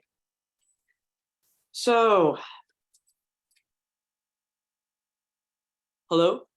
Hello. Okay. We are moving on to the top of the agenda, and Chance Berthum will first instruct us on the Kitsap Lake Stormwater Treatment Retrofit Construction Grant, and then move on to the ILA. Please go ahead, Chance. So we just finished the design for the Kitsap Lake Stormwater Treatment Systems at 4 locations. And before we were done, I made sure Ecology would accept an application for construction, and they did. So we have $2.85 million to construct this design that we're just completing. I'm working with Ecology to negotiate the scope of the work and the contract agreement. Of that money, $2,422,500 is grant funds. They changed the rules, so now grants with Ecology are 15% match instead of 25. We're looking at doing construction next summer with this project. Are you bringing this to council, and therefore I don't need to write down all of those figures again? I will be bringing it to council once I have a contract from Ecology. Okay. So this- But I can give them the good news that it's down from 25 to 15% match. Absolutely. Okay, wonderful news. I look forward to hearing about the four locations, but I can wait until you bring it to council. All right, I'll have a thorough summary sheet. Thank you. I will revel in it, and I will be alone in that. Okay. Okay. The So- second item is the ILA. Please go So- ahead. We have been, we have an agreement or an ILA with Kitsap Conservation District, and have had that for several years. This essentially just puts it back in for the next 4 years.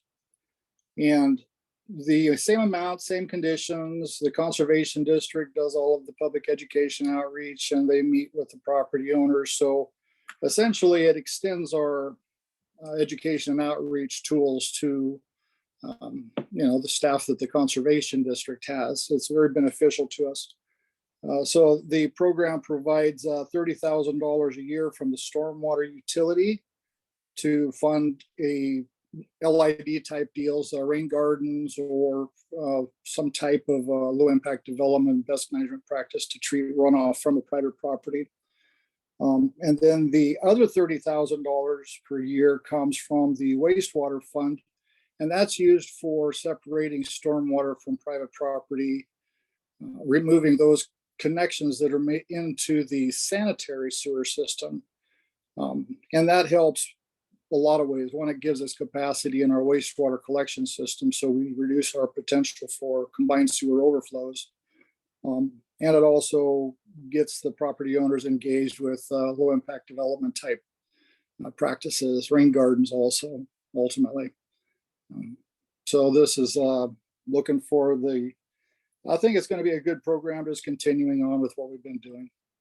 So we'll be presenting this to council for approval, consideration and approval, hopefully. Okay. We will look forward to that. Will you be bringing KCD along to talk about their public outreach and education? I haven't in the past. I typically don't. Haven't done that. I certainly could if you want. I think this council is interested in outreach and education. Sure.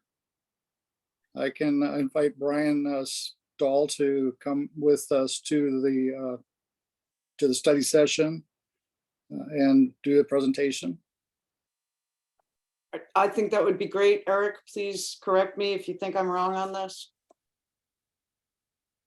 Okay. It would be great if you bring Brian Stahl. I have that younger thumbs up. I mean, my day is made. Thank you very much, Chance. Have a good evening. Thank you. You Okay. too. Moving on to the third, electric and hybrid vehicle procurement difficulties and order adjustments. Chris Montner, please go ahead.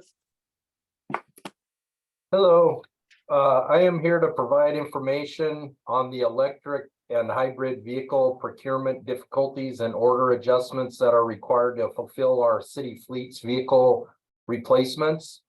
As most of you know, we have been working hard to purchase replacements and new addition vehicles from approved ER&R budget since 2022, with major difficulties in procurements through our normal preferred processes.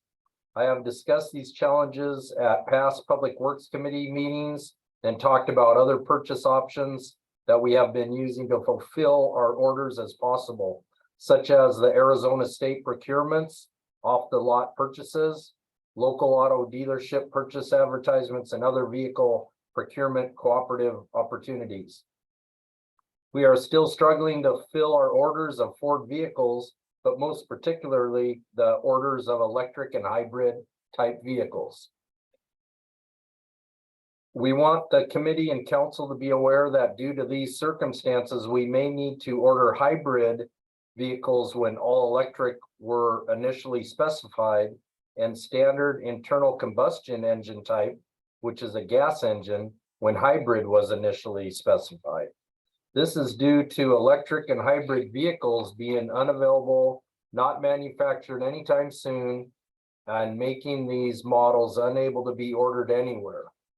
There are only a few of these types of vehicles remaining to order, as council initially approved as electric or hybrid models, and being we are not fully able to meet the council's previous purchase expectations, we are hoping to order the same proposed brand and model, knowing that these few will not be exactly as council previously approved. Please know that our intention is always to purchase electric or hybrid vehicles for all replacement and new additions to the city's fleet when available to do so. And any internal combustion engine, gas engine type vehicles that we order will be best fuel efficient models as available. I will answer any questions you may have on this item.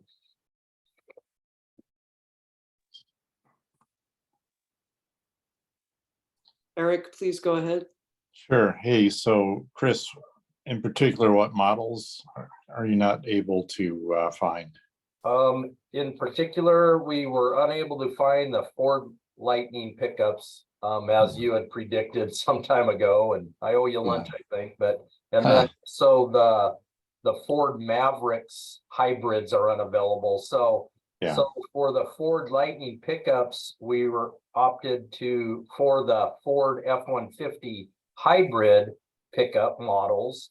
And then for the Ford Maverick hybrids that are unavailable, we're opting for the Ford Maverick gas only available type. Sure.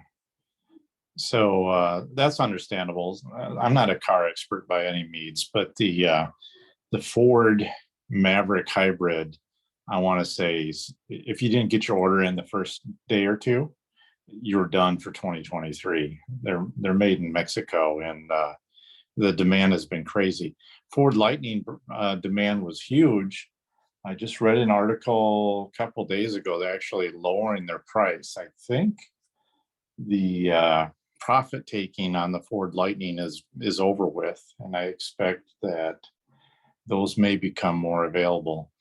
Not necessarily that it's the best thing out there. I don't know if you've been reading about, I don't think does the city anticipate towing with these Lightnings? In a couple of instances, there might be small trailer towing, not anything large, but you're right about the Ford Lightnings. They have some problems with battery capacity and some other battery manufacturing issues. So I'm not too sure if even if they were available, it was really the best fit right now until I tend to agree with you on that one, Chris, because it's great to be an early adopter, but there's some warning signs on the Ford Lightning. I think it might be best to sit aside and for them to work out their kinks. So And then the non-hybrid version, it's a 2.5 liter EcoBoost, and the fuel economy is still pretty good. It's a nice little lightweight truck, and you'll still get 25 to 30 miles a gallon on it. So I'm good with that too. So if you need them, from my perspective, I'm only one of two on this committee today, but I certainly understand you've taken many months trying to fulfill council's wishes, and the marketplace says that they're not available. So I totally understand if you need the vehicles, do the next best alternative. Great. The Ford Mavericks, I know pretty much zip about cars. Sorry. What is that exactly? Is it a pickup, an SUV? It's actually a kind of an in-between of that. It's like a it's hard to explain. Eric might be able to help me a little bit, but it's like an El Camino or a kind of a pickup car or something, you know. It's kind of like a mix between a SUV with a bed of a truck on it.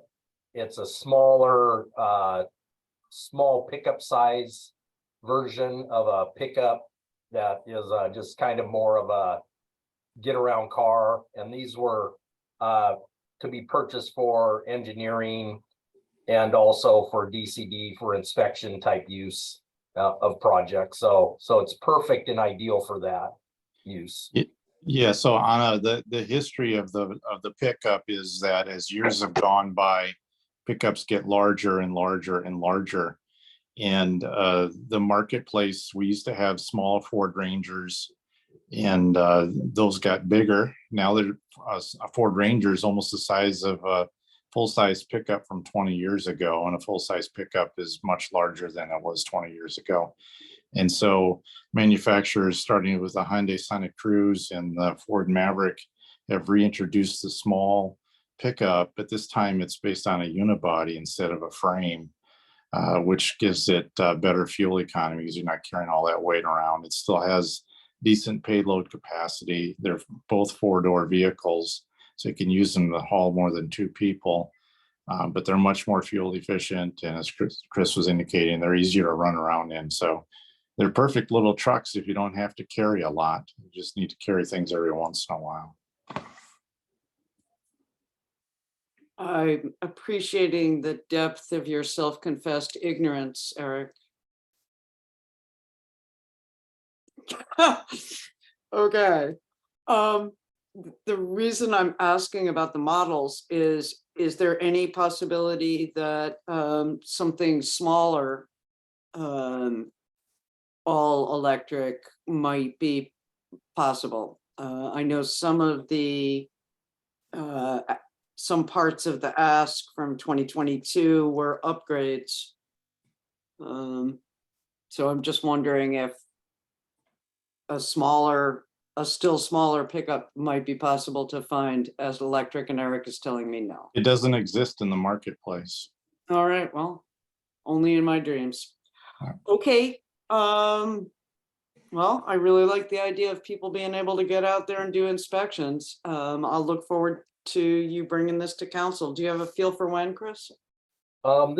These particularly won't be brought to council. They are under the $100,000 and already pre-approved by council. So this is an information only of having to make this kind of slight change to initial council preferred budget approval. So that's kind of where we're at on these. And going with the other versions that we're proposing, the cost is cheaper than the initial budgeted version. So we're well within our budget for these purchases.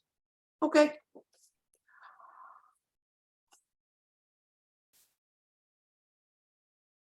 Leave it to the marketplace. Always works really well. Hey, before you go, Chris, I just have to say, you have gone around and around and around on this one. Thank you. Yes, really appreciate it. Chuck Ernst has really put effort in. Every day he's looking everywhere for vehicles to purchase. It's just a battle. But anyway, we're we're slowly winning the battle, so. Well done, you guys. Thank you. Okay. Thank you very much. Have a good evening. Biosolids application status, Forrester Walsh, step forth. Good evening. I'm going to go ahead and share my screen with a quick presentation. Hopefully everyone can see that okay. See that? You should be looking at Gold Mountain Golf Course sandwiched by our biosolid application areas there.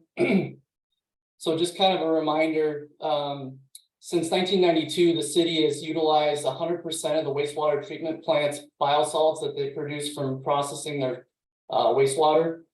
Biosolids are the solids collected from wastewater and biologically stabilized to reduce odors and destroy the most potentially harmful pathogens. They're also rich in nutrients, and that's why we utilize it out on the forest floor. There's tons of photos of research that's been done, and just seeing the growth in the tree rings, it's pretty incredible. You can see up to 2 times the diameter growth per year in comparison to areas where they don't get biosolids applications. Forestry Division is responsible for the application of biosolids, as well as assisting with the required permitting. The program is heavily regulated by both the state and federal agencies, with permits required by both EPA and Department of Ecology. And then Department of Ecology and Kitsap County Department of Health conduct biannual compliance inspections of the sites, as well as a wastewater treatment plant. The city also has groundwater monitoring wells and soil monitoring sites scattered throughout the application areas, as well as off-site and downstream surface water monitoring sites. On average, the Forestry Division applies biosolids approximately 1 week a month. Application is completed using a front-end loader and truck 77, which is pictured here, and it's known affectionately as Tootsie. So Tootsie is a truck-mounted arrow spreader that utilizes a fan mechanism to distribute biosolids throughout the forest floor and can project biosolids up to 125 feet away. During normal operation in February, truck 77 had a major failure with its auxiliary pony motor that powers its conveyor and as well as its fan mechanism. As soon as that occurred, equipment services jumped on it and ordered a replacement motor. But we just received the replacement here at the beginning of July. So it was 6.5 months where we were down truck 77. So during that time, we utilized our storage ponds located without the site to store those biosolids, as we weren't able to apply, as 77 is a very unique vehicle and we couldn't find a replacement. So the reason I'm here this evening is that in order to make it through that backlog of material, we're going to have to apply at a higher rate than normal beyond that 1 week a month. Although we are doing our best, we are anticipating that there's a great likeliness that we'll receive odor complaints. Gold Mountain Golf Course is right between the both application areas. I've been in communication with Gold Mountain Golf Course. They're well aware of our issues, and I've been coordinating with them to make sure that when we do resume operations, which we did at the beginning of this month, it doesn't happen during tournaments, and that we're in constant communication in case there are odor complaints. We do everything within our power to make sure that, odor is not an issue. We monitor weather and make sure that when and where we apply is vital to make sure that we don't hinder the golf course, because we really appreciate and understand the revenue that it brings in for parks. So I'm just here to make sure that council's aware that we've had this issue. We've also had the vehicle to replace 77 on order since 2020, but we haven't received delivery and expect that in August or September of this year. But with any vehicle, it is a custom build, so there could be hiccups that occur. So 77 is going to be in operation as much as we can, while also monitoring for odor. So with that, I'll go ahead and open up for questions and share a picture of colder times.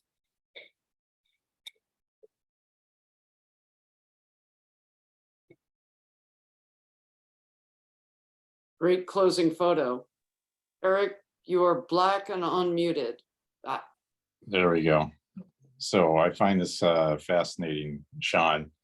I'm familiar with Tagro. I use it as a topping before I seed. And it does have a smell to it for like I don't know, a day or two after application or during application. I don't know how far it spreads, but you're talking about a much larger volume than I would do. So my question is, you apply it once a month, and now you're going to apply it twice a month. Why would it's just that odor would just be more prevalent instead of 2 days out of the month, it'd be 4 days out of the month, something like that. Does that make sense? Is that true? Yeah, that's essentially, so it's not, we're not increasing the amount, it's just the frequency of when we apply. Yeah, So. yeah, no worries. And the reason why you're doing this is you have too much product on hand and you got no other place to dump it, basically. Exactly. So we do have it set up to dispose of it through waste management if we have continued issues, because we only have finite storage. We have 3 ponds and an emergency storage pad, but the emergency storage pad is right adjacent to the Gold Mountain maintenance facility, and I really don't want to use that unless I absolutely have to. Sure. And again, taking it to landfill is the last resort. Yeah. The other question is not necessarily germane to this.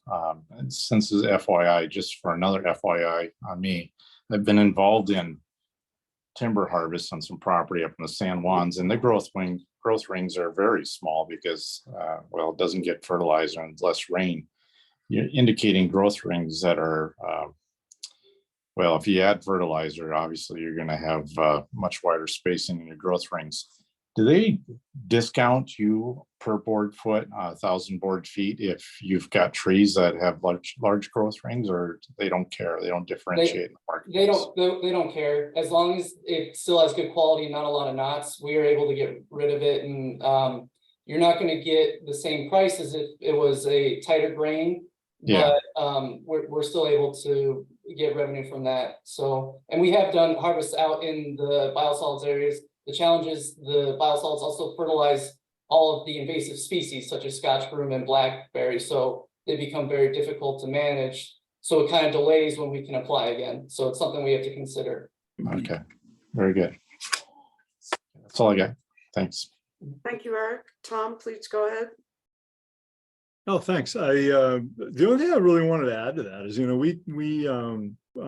we anticipated having a need for a replacement for this truck, and it's taken a lot longer to receive that than we anticipated. And because it's such a critical piece of equipment, it's our intent to keep our existing truck 77 in inventory even after we get our new truck, just so that we have a contingency for application. And then I guess the other thing that I wanted to mention is, so we've been working on our contingency plan. We've been keeping a real close eye on this. But at the same time, Sean's been working with the Department of Health in order to have a second contingency, which would allow us to have off-haul of our biosolids and off-site disposal. So that isn't something that we want to, it's much more expensive. But we're just looking out for, okay, well, what do we do if we don't get the new truck and we can't repair this truck? So I don't know, I think that this worked out really well, actually, because we have multiple contingencies in place, and we've been able to work through this.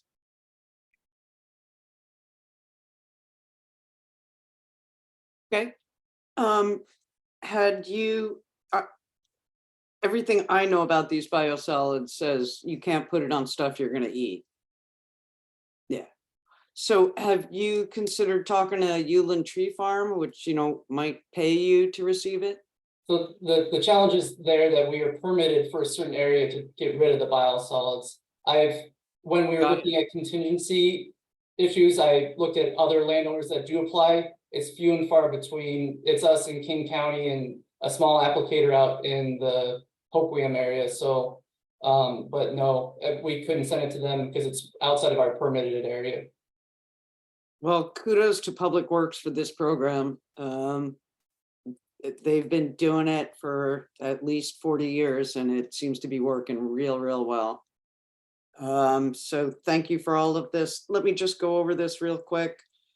Truck 077 Tootsie's pony motor went down in February of this year. You got a new one in July, you installed it, but meanwhile a backlog had accrued. So now you're gonna have to apply it twice a month instead of once a month.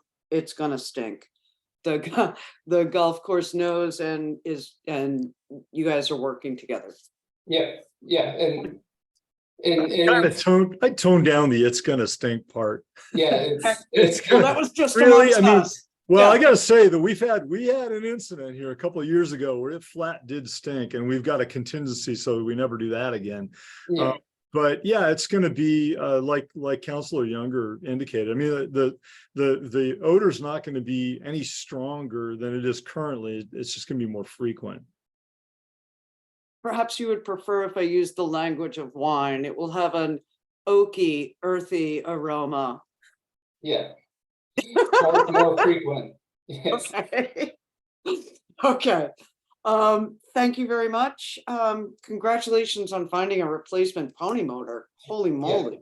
Yeah, it was a long Yeah. time coming. So Equipment Services worked really hard once that motor came in. So really appreciate the work that they've done to get 77 up and running again. This is how 3D printing is really going to come in handy and not too far in the future for exactly this kind of thing. You don't think so, Eric? Sorry, not a motor. No, not like that. No. Okay. I take that back. I don't know what part was broken, but if your motor blowed up, you're just gonna need a rebuilt motor. You're not gonna 3D print it. Yeah, it was a crack in the block. So we Yeah, well, there you go. The engine's toast. So Okay. If it was still before 5 o'clock, Eric, I would discuss this with you, but I'm not gonna. You win. Carry on. Okay.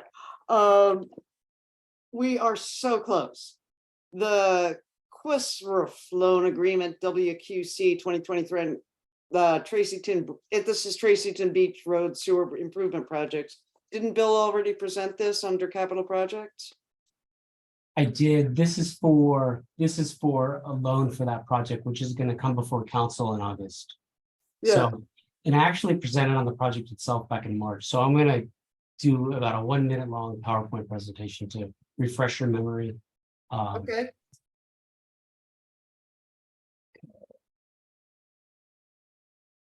Can you see that? Yes, it is a thing of beauty. Another view of the brothers. Okay, so Tracyton Beach Road Sewer Improvements Project. This is a project along Tracyton Beach Road, about a 4,000-foot section of road that we applied for and received a loan from Department of Ecology, which I'll be presenting to council for acceptance. The section of road, here's the very north end. It starts around Carter Farm, north of Carter Farms, and ends right around right before Lions Field. And gosh, I always forget the name of this pullout. Pat Carey Vista. So it's 4,000-foot section of pipe there that we're going to be doing improvements along this section of road with gravity sewer and some pump stations. And the reason why we're doing this project is just it's a maintenance nightmare for our staff. They have to go out there once a week and maintain the sewer. You can see how the sewer, because the flow moves so slow, it basically turns into just a big sludge cake that they have to flush. And so we want to avoid a situation where there's a sanitary sewer overflow due to a backup in our sewer. So we applied for and received this $5 million grant from Ecology, which requires approval by council. Currently, Kennedy Jenks is doing some pre-design work in a separate contract that will eventually become a larger contract that will also need approval by council. The project is included in the wastewater CIP. The schedule is to present it to council on August 9th, study session on August 9th, full council on August 16th. The design's ongoing through 2024 with construction in 2025. That's it. Any questions? Eric? Sure, Bill. Any thought right now as to the design of the pump stations? I don't want to get into the battle with you guys on above ground or below ground. We've had that discussion before, but this is on the shoreline, so. And also, I assume we're cognizant not to put a pump station in somebody's backyard if we don't have to, that we put it. Again, having that experience, but I bought the property that way, I understand. Right. So what kind of thoughts are on the design of the pump station? Yeah, it's going to be very challenging to locate a pump station down there. We've actually had a conversation with Parks Department last week, and we were talking with them about putting a pump station at Pat Carey, which they weren't real fond of because that park happens to be eroding. So we are looking at actually procuring acquiring some property from private property owners. So our consultant's putting together some renderings right now so that we can approach these private properties to acquire some property, but they're going to take up very little space. We're looking at ways that we can eliminate a generator by possibly having a holding tank so that there wouldn't be an above ground generator there. You'd see a panel, an electrical panel, some bollards. So we're definitely trying to limit the impact. If we do underground it, it would be more expensive. So we can consider that option, but also know that there's a cost impact there too. But there'll be a public process where we get input from the public. Okay, thank you. Schedule, Bill? Oh, the schedule. Yeah. As far as Design construction. yeah, 2024 design, 23-24 design and construction in 2025. If we're able to acquire the land to do the work. And you actually used the word grant, but this is a loan, I right? apologize. Yeah, it's a loan. A 20-year loan, and I don't know what the interest rate is, but it's going to be low and under 3, probably maybe under 2. I don't know. Do you know the loan rate? It's under 2. I think it's either 1.3 or 1.6. Wow, that's like free money. That's as good as we get. Have you considered top of pipe solutions? Like, is there any way to retrofit the sewage systems that are feeding into this low slope outfall, this low slope location? In the past, they would flush, they would take water from a hydrant upslope and put it into the main to try to increase the flow through the main, and it would work for a short amount of time, and then it would bubble up out of the main.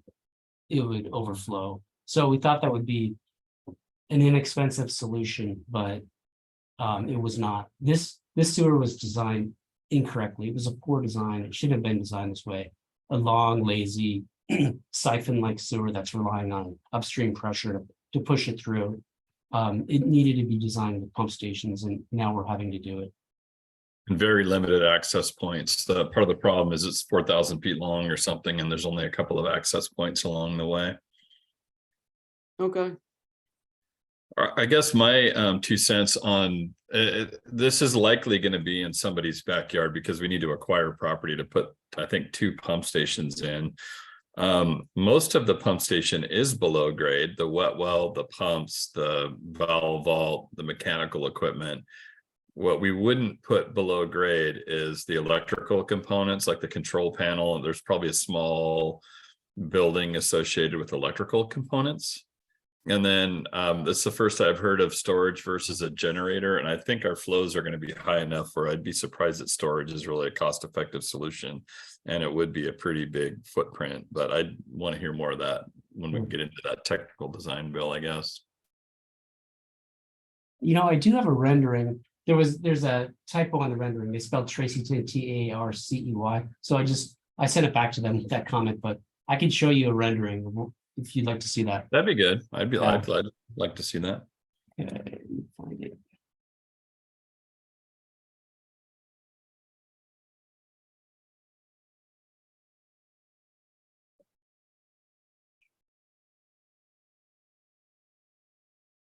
So we were thinking about the following at a Pat Carey Vista, but we're not gonna do this. After talking with Jeff Elevato, we just don't think it's a good idea. But this was our original proposal looking at Pat Carey Vista. And that's a generator and a fence and the 3 vaults for the wet well and valve vault and meter vault. Yeah, yeah. Low on attractiveness. Yeah, No, this is a Carter Farms. So yeah, you see the generator, like a panel, a vault, and then a generator, and then, you know, putting some plantings around the front. So this is something where we could approach the private property owner and ask, you know, could we acquire a portion of your property, you know, for money to put a pump station here? yeah, we're gonna have to. I mean, the alternative to that style is to build a small building that houses the generator and the electrical components. And it's not all that small when you have to work around a generator, although this wouldn't be a very big generator, I don't think, would it, Bill? No, we're pretty small.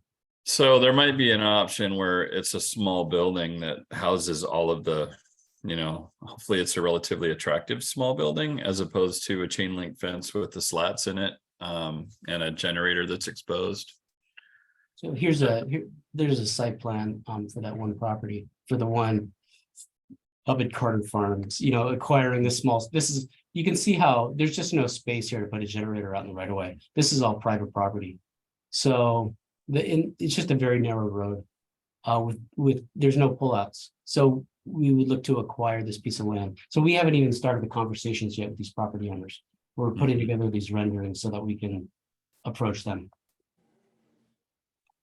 And they would definitely have an opportunity to weigh in on aesthetics of what we put there. I mean, the 3 vaults they are what they are. You're going to see 3 lids, aluminum lids, but the generator and the electrical components, you know, there's options of how we address that, I think.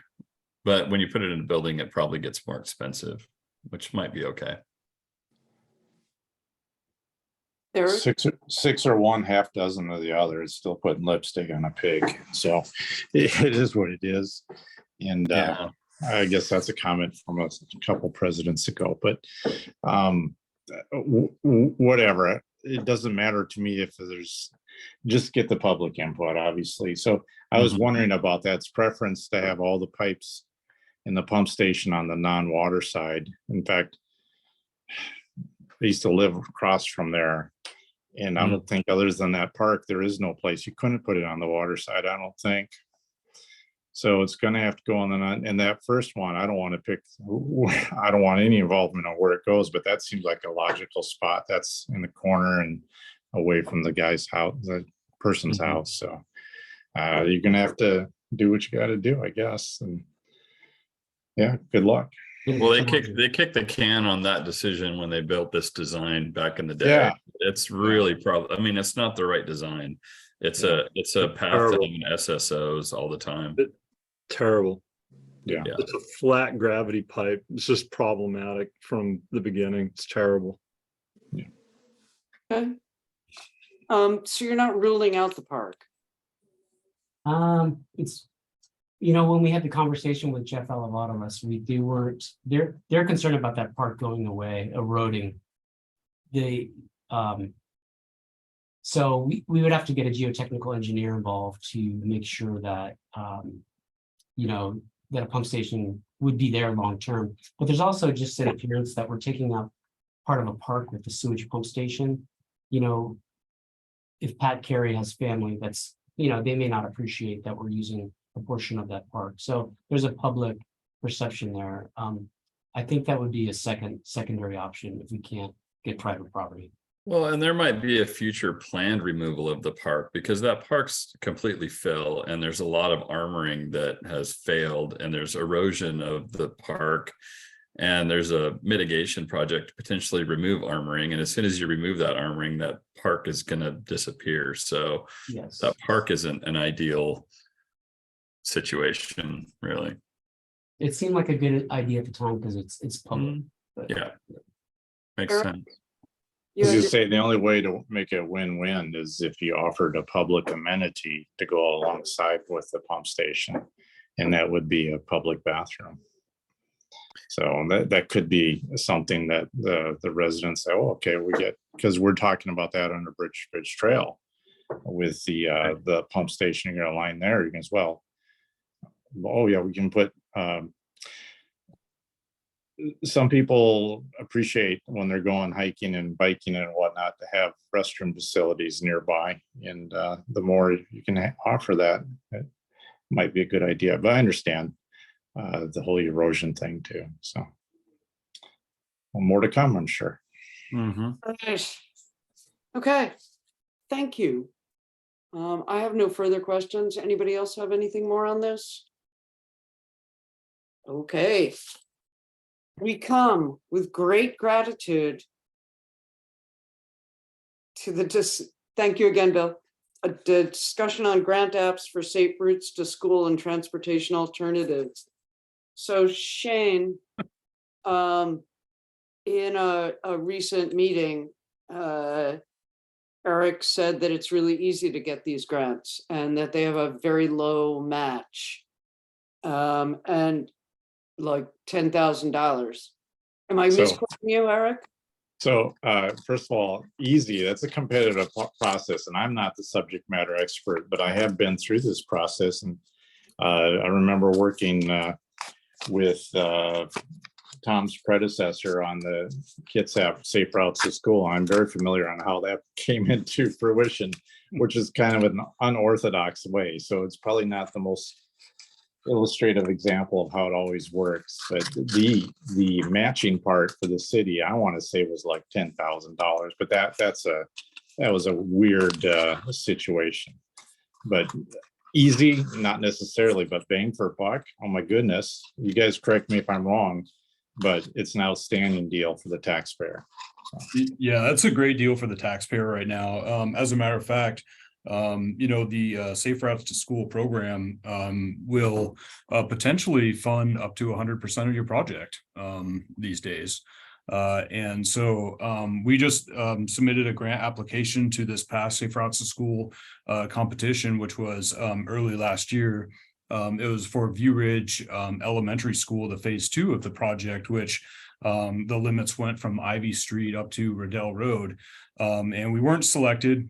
We just lost out on the skin of our teeth on that. But I believe the ask was just over $6 million for that, and we initially didn't put in any match funds on that at all. And when we were selected for an interview for that grant application, WashDOT basically told us, hey, look, if you provide a little bit of matching funds in here, that would help your score on this project. And that's where we went ahead and we did provide a little bit of match to give us a little bit of competition over everybody else to get funded. But it wasn't something that we had to do. The merits of the project could get you selected, and it is a good deal for taxpayers. It didn't always used to be like that. In the past, it did require a match, but it is a great program. But the program is centered around schools, encouraging projects that encourage kids to walk or bike to school. So there is a nexus there. So I've been working on these projects since about 2016. We have 7 projects in our transportation plan that have been identified for safe routes to schools. We completed 2 of those projects that are on the list. That's the Crown Hill Elementary Safe Routes to Schools project. And as Councilor Younger mentioned, the infamous Kitsap Lake project, which was the 10-foot sidewalks on Harlow from Kitsap Way up to Kitsap Lake Elementary School. We completed that a couple years ago. So there's another project on the list. It's the STEM School Safe Routes to School project. It's not technically in the city, but we have an interest because we have kids in the city that go to that school. And so a couple years ago, we worked with Kitsap County on that project jointly to be able to get grant funding, and where we, the city, put together the concept for the project and what was needed, and then we passed that concept over to the county to apply for the funding and get the funding for the project, which they did. And so that project is actually currently being worked on the county right now. And so there's and View Ridge Elementary School is one that we're working on right now. So there's 3 projects that are listed on the transportation 20-year projects list that we haven't got to yet, that are still on there. But we've made a lot of progress in the Safe Routes to Schools projects that we have on the list in a short amount of time that I've been here and that we've been working on them. So just a couple figures I pulled out of the this competition from last year. There was 165 applications that were submitted. So we compete statewide for these funds with all jurisdictions in the state. And so there's 165 applications this past year. 38 projects were selected, and there's $52 million available. And what was asked for was $209 million. So that just kind of sort of gives you a little bit of a scale of what we're working with when we submit an application to this program to get funding. And so I don't know. So the other thing to mention too is that we work really closely with Bremerton School District on what improvements that the school district sees that are important around these schools. We work with the principals at the schools as well. So that's a pretty significant partnership that we have with them when we're looking at these projects. So I'd be happy to answer any questions that y'all have on Safe Routes to Schools projects. Eric, please go ahead. I don't have any questions. It's a great program, and I'm proud of our city for applying for it. And if we can be more competitive by offering more match, I mean, it's still pennies on the dollar. I would be more than happy to have the council consider, if need be, to say, hey, yeah, we'll provide extra matching dollars to be more competitive if that's what it takes. Yep. I'm still looking this up because you said that Crown Hill is done. Yeah, we have 2. Actually, it's kind of interesting in our 20-year project list. We have 2 Crown Hill projects listed, and there's supposed to be a phase 1 and a phase 2. And the phase 1 part of it, the first Crown Hill project we completed, which was sidewalks on Marine Drive and up Dora.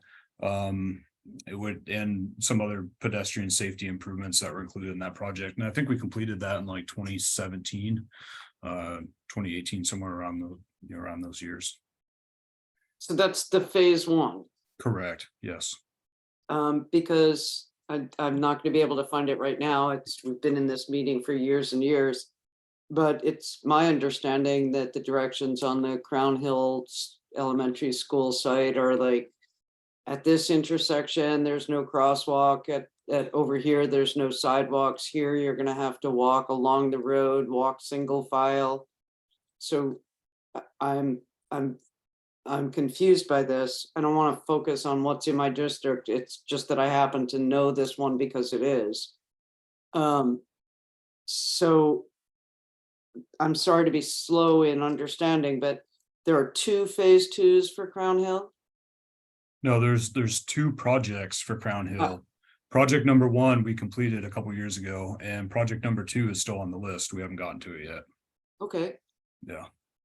How can we? I mean, do you have a rating of these for like which are the most dangerous for kids?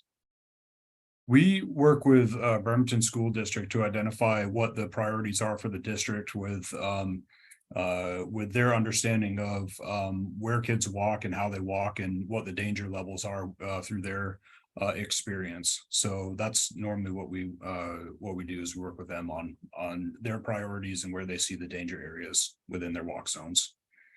Okay, well, I completely echo Eric, and I'm quite sure this council would be quite happy to do, 25K, even 50K, to bring these projects up.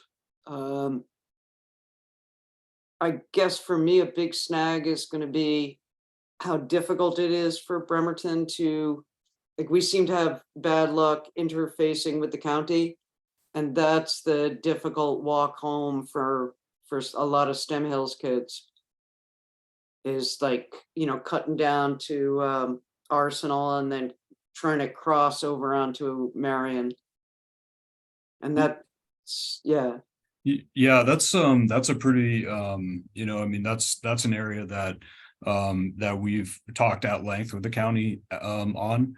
And as a matter of fact, that's part of the area that we coordinated with them on the STEM component of Safe Routes to School. I'd say we have a great relationship with the county. We Oh, all okay. do this. Hey, happy to be wrong. Yeah, and I mean, we constantly have conversations with them. I talk to the traffic engineer over there. They talk to us about their issues. As a matter of fact, the STEM school project really came about because of our partnership.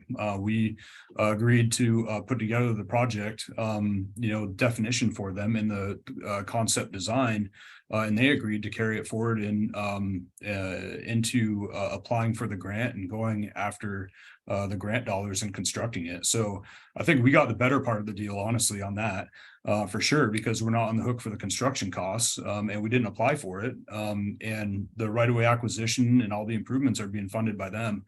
But yeah, I mean, that whole area right in through there, particularly up Arsenal, up into the neighborhoods, over near Winco, we have, kids that walk all the time through there. It is dangerous and it's not safe. And we do need sidewalks, so. Yeah. Okay, Yeah. well, what can council do? I think we have our marching orders with our project lists, and I think just continue to provide input, and we'll continue to coordinate and communicate what we're doing. Yeah. Put our agenda bills on consent. I was going to say that, Tom, but Aren't you supposed to getting have a late. little watch that you bring back and forth? You will put it all on consent. So I do have a question. Normally, my understanding, we do one application at a time for Safe Routes to School. What are your thoughts on doing a shotgun approach? For example, this last one you said cost $6 million. Is there another one that would cost $3 million? You throw both applications out, or how is that viewed in the competition? Well, I think in the past it's been if you submit multiple applications, you're basically competing against yourself, and I think they look on that, and I'm not necessarily sure we score any less because they're supposed to be doing it on the merits, but I think that's, maybe an approach that we do potentially look at and have a conversation about what that looks like. I do know that for other grant applications, they don't like that when we do that. I know that we're capped on other grant, programs. I'm not sure we're capped on this one. I'd have to go back and double check. But I think that's, definitely part of something that we should consider in the future is that type of approach. I really, I gotta say it. We've, we're constrained, right? We're constrained by our staffing from a workload perspective, and we're also constrained by our ability to fund through match our projects. And so it's really, we have to be very careful, and even more careful now as we see project costs increasing. Right, and revenues aren't going up, and so we need to be very cautious and careful when we're defining which projects to pursue. And so it's, we've got to make sure that we can deliver those grants that we secure. So yeah, I think that reminds me, Tom, and I was going to mention this, but one of the the biggest drawbacks, I think, to having programs where you're looking at grant funding is that what happens if you get all the grant funding that you ask for? Then all of a sudden you're looking at how do you fund it, and what staff do you need to deliver it? So that's always the the consideration, and I think that a few years ago we went after quite a few grants one year and we got all of them, and it And it really affected how we delivered those projects, and to the point where we have one grant that we're still working on years later that has been to the back burner because of staff. So I think there are considerations in with that approach that we would need to look at. But I do know that, we don't want to be in a position where we accept, we put in 2 grant applications and, we get selected for both and we can't deliver both. And then we have to turn one down. That doesn't look good on us. Agreed.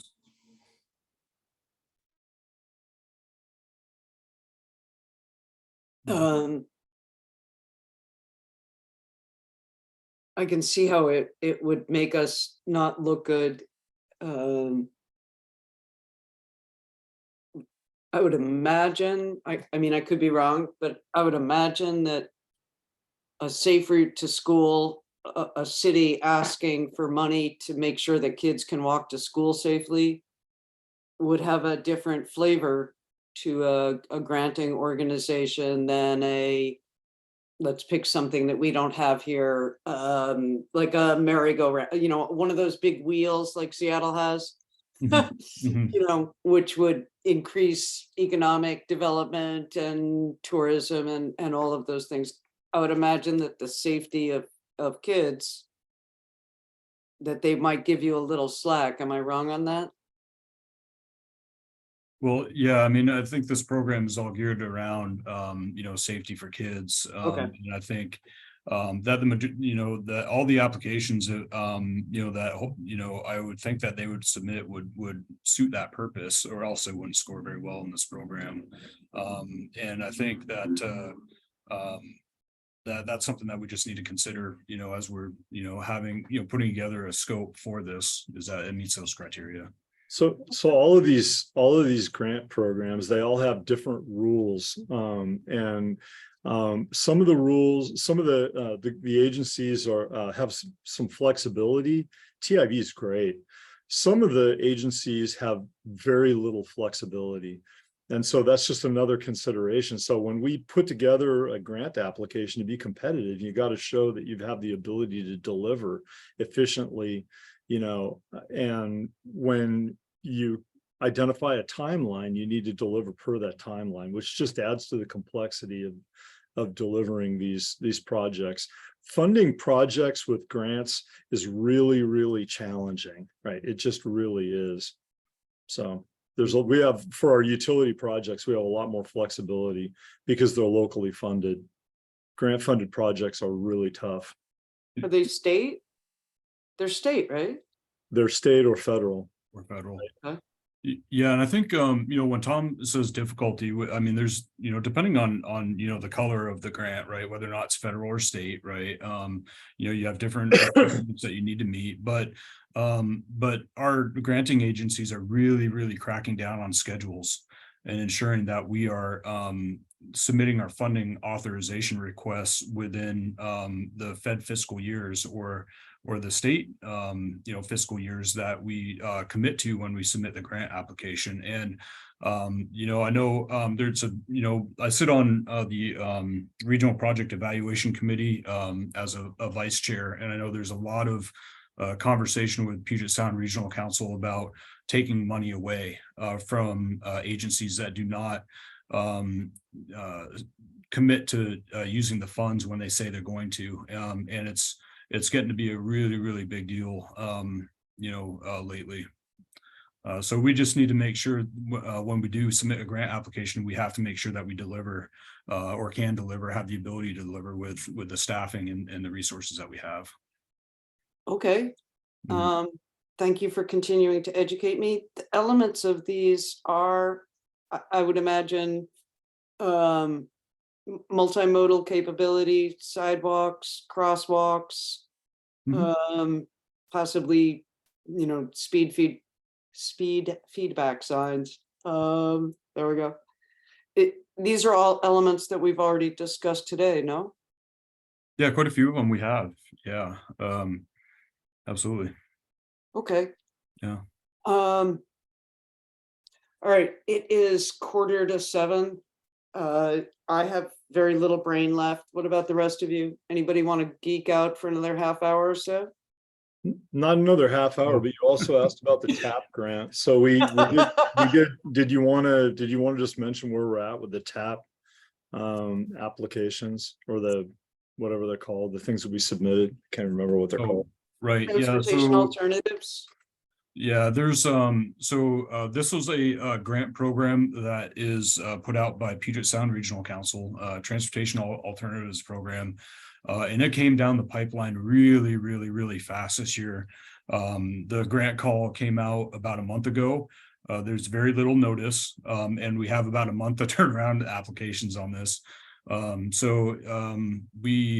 That's not really normal, but PSRC is trying to get these funds, obligated and off their plate.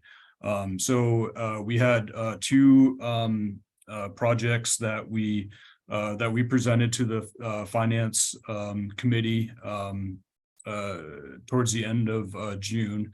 And those projects were the 6th Street rechannelization project. And the other project that we submitted, or that we talked about with them, was the Naval Avenue project. We're limited from we're limited in the phases that we can apply for. It has to be, the project engineering or the design phase +1, and that +1 means a right-of-way phase or a construction phase.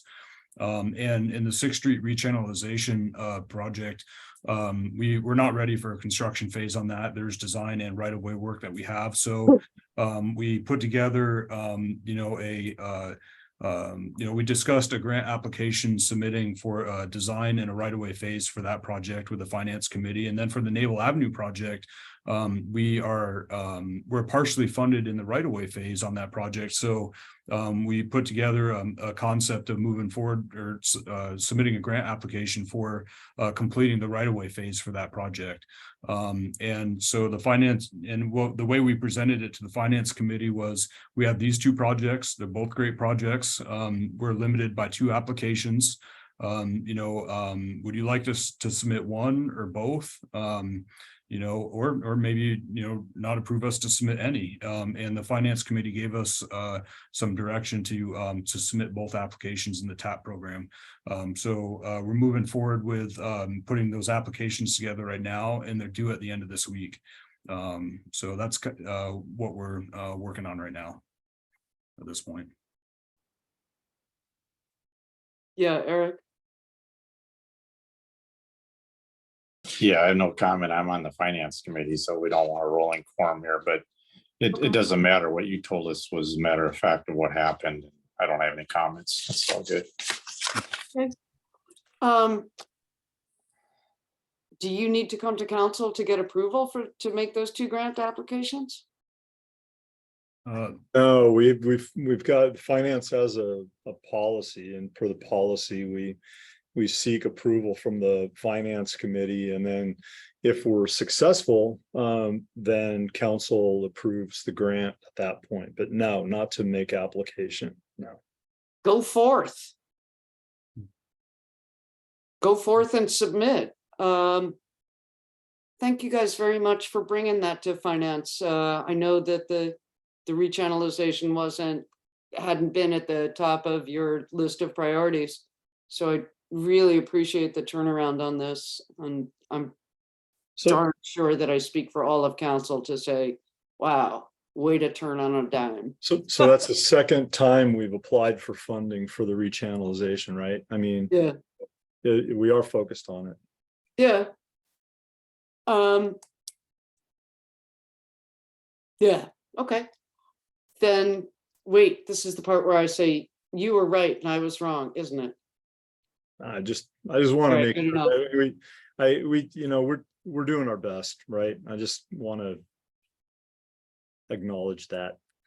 Okay, I will. Okay, unless anybody really wants to geek out about anything else, and even if they do, it is almost 10 minutes to 7. I feel that we have been discussing public works for a really long time. Anybody else have anything further?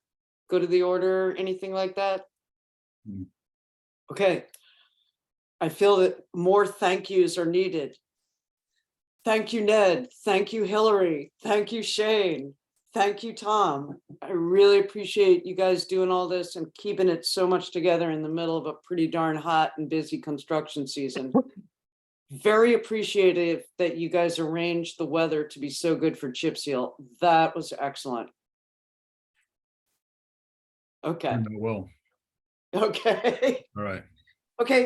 Take Have a care. good night. Have a good night. These meetings will be remote for the foreseeable future, and I now adjourn the Tuesday, July 18th meeting of the Public Works Committee. Have a great evening.